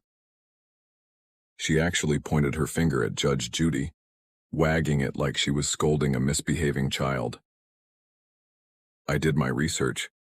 Lady, I have case precedents that completely contradict your so-called ruling. You obviously haven't been keeping up with current legal developments." The courtroom had gone beyond silent into some kind of alternate dimension where sound itself was afraid to exist. Judge Judy sat perfectly still, her hands folded, watching Karen's tirade with the fascination of a scientist observing a particularly volatile chemical reaction. The cameras captured every second of Karen's professional suicide, every gesture of her spectacular self-destruction. Then came the moment that would be replayed millions of times across social media. Karen, in her infinite arrogance, actually turned to face the camera directly and let out a dismissive laugh. "This is exactly why I don't watch this show," she announced to America, as if she was delivering a movie review. "She clearly has no idea what she's talking about. I mean, seriously, how hard is it to understand simple property damage law?" The laugh. That condescending, entitled, absolutely earth-shatteringly stupid laugh was the final nail in Karen's coffin. She had just mocked Judge Judy's intelligence, dismissed her legal expertise, and insulted her competence on national television. The 47-second countdown to Karen's complete annihilation had officially begun, and Judge Judy's eyes had just turned into laser beams of pure judicial fury. What happened next was 47 seconds of the most brutal, precise, and absolutely devastating verbal annihilation ever witnessed in a courtroom. Judge Judy rose from her chair with the slow, deliberate movement of a hurricane gathering strength. Her eyes locked on Karen with the intensity of a predator who had finally decided to stop playing with her prey. "Let me educate you, young lady," Judge Judy began, her voice dropping to that terrifyingly calm tone that had made grown men weep, "about what real law looks like." She reached for Karen's scattered papers, holding up the internet printouts with the same disgust someone might show toward contaminated evidence. "These pathetic articles you printed from legaladvice.com are not case precedents. They're not legal research. They're garbage written by people who couldn't pass a bar exam if their lives depended on it." Karen tried to interrupt, her mouth opening, like a fish gasping for air, but Judge Judy's voice cut through her attempt like a sword through silk. "Did I give you permission to speak? No? Then close your mouth and learn something." The audience was frozen, witnessing a masterclass in judicial authority that would be studied in law schools for decades. Judge Judy picked up Karen's so-called evidence piece by piece, dismantling each argument with the precision of a surgeon and the ruthlessness of a warlord. This article about property damage law, written by a paralegal who was fired for incompetence, this case study you highlighted, it was overturned on appeal 3 years ago. And this legal opinion you're so proud of, it's from a blog run by a man who was disbarred in 1987 for fraud. The color drained from Karen's face as Judge Judy continued her systematic destruction. "You want to talk about current legal developments? I've presided over 20,000 cases. I've forgotten more law than you'll ever pretend to know. You've handled exactly 0 cases. But you think 3 weeks of Google searches makes you qualified to lecture me?" Judge Judy's voice began to rise, building to a crescendo that would echo through television history. "You came into my courtroom, disrespected my authority, mocked my intelligence, and had the unmitigated gall to suggest that I don't understand the law that I've been practicing since you were in elementary school." Karen's hands were visibly shaking now, her earlier confidence evaporating like morning mist. "Here's what's going to happen," Judge Judy declared, her words falling like hammer blows. "Not only are you getting nothing for your ridiculous handbag claim, but I'm awarding maximum court cost to the defendant, $2,500. You want to disrespect my courtroom? You can pay for the privilege." The audience gasped. Karen's mouth fell open in horror as the reality of her situation finally penetrated her thick skull of entitlement. Judge Judy leaned forward, delivering the final blow with devastating precision. "And let me give you some free legal advice since you seem to need it so desperately. The next time you think about mouthing off to a judge, remember this moment. Remember how your arrogance just cost you $3,300 and your dignity on national television." Karen's world was crumbling around her, and the cameras captured every second of her realization that she had just been professionally executed by a master of the craft. The 47 seconds were almost up, and her complete emotional breakdown was about to begin. Smash that like button if you think Judge Judy just delivered the greatest courtroom smackdown in television history. Comment "justice served" if you believe Karen got exactly what she deserved for her outrageous disrespect. But hold on tight, because what happens next will show you the true cost of thinking you're smarter than Judge Judy. Karen's about to learn that actions have consequences, and hers are going to be absolutely devastating. The transformation that occurred in Karen Mitchell over the next 60 seconds was so complete, so utterly devastating, that it redefined what it meant to be humbled on national television. The woman who had strutted into the courtroom like she owned the building was about to become a sobbing, broken mess begging for mercy from the same judge she had just insulted to her face.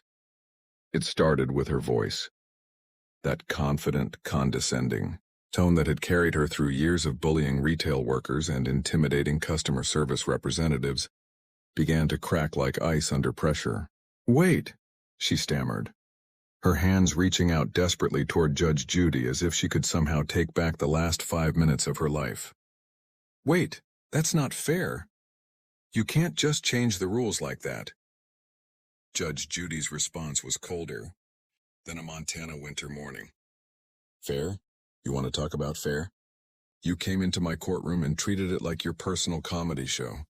You mocked my intelligence, questioned my competence, and laughed at my ruling. Now you want to discuss fairness?" Her voice carried the weight of absolute authority, each word landing on Karen like physical blows. The reality of her situation was starting to penetrate Karen's thick wall of entitlement, and the cracks were showing everywhere. Her perfectly styled hair was beginning to come undone as she ran her shaking hands through it repeatedly. Her designer outfit, chosen so carefully to project success and superiority, now made her look like she was wearing a costume to a party where she didn't belong. The leather portfolio that had contained her secret weapons lay scattered across the courtroom floor like the remnants of her shattered confidence. "Your Honor, please." Karen's voice was rising in pitch, taking on the whining quality of a child who had just been told they couldn't have ice cream for dinner. "I was just trying to defend myself. I didn't mean any disrespect. I was just passionate about my case."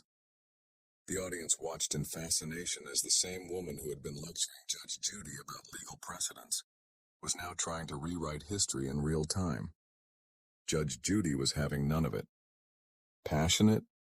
Is that what you call rolling your eyes at me? Is that what you call sighing when I asked you a simple question? Is that what you call turning to my camera and telling America that I don't know what I'm talking about?" Each question hit Karen like a slap, and the color in her face continued its journey from normal to pale to absolutely ashen. Then came the moment that broke Karen completely. Judge Judy addressed the camera directly, speaking to the millions of viewers watching at home. "Ladies and gentlemen, this is what happens when entitlement meets accountability. Ms. Mitchell here thought she could come into my courtroom and treat it like a customer service desk, where throwing a tantrum gets you what you want. Well, this isn't Target, and I'm not a teenager making minimum wage.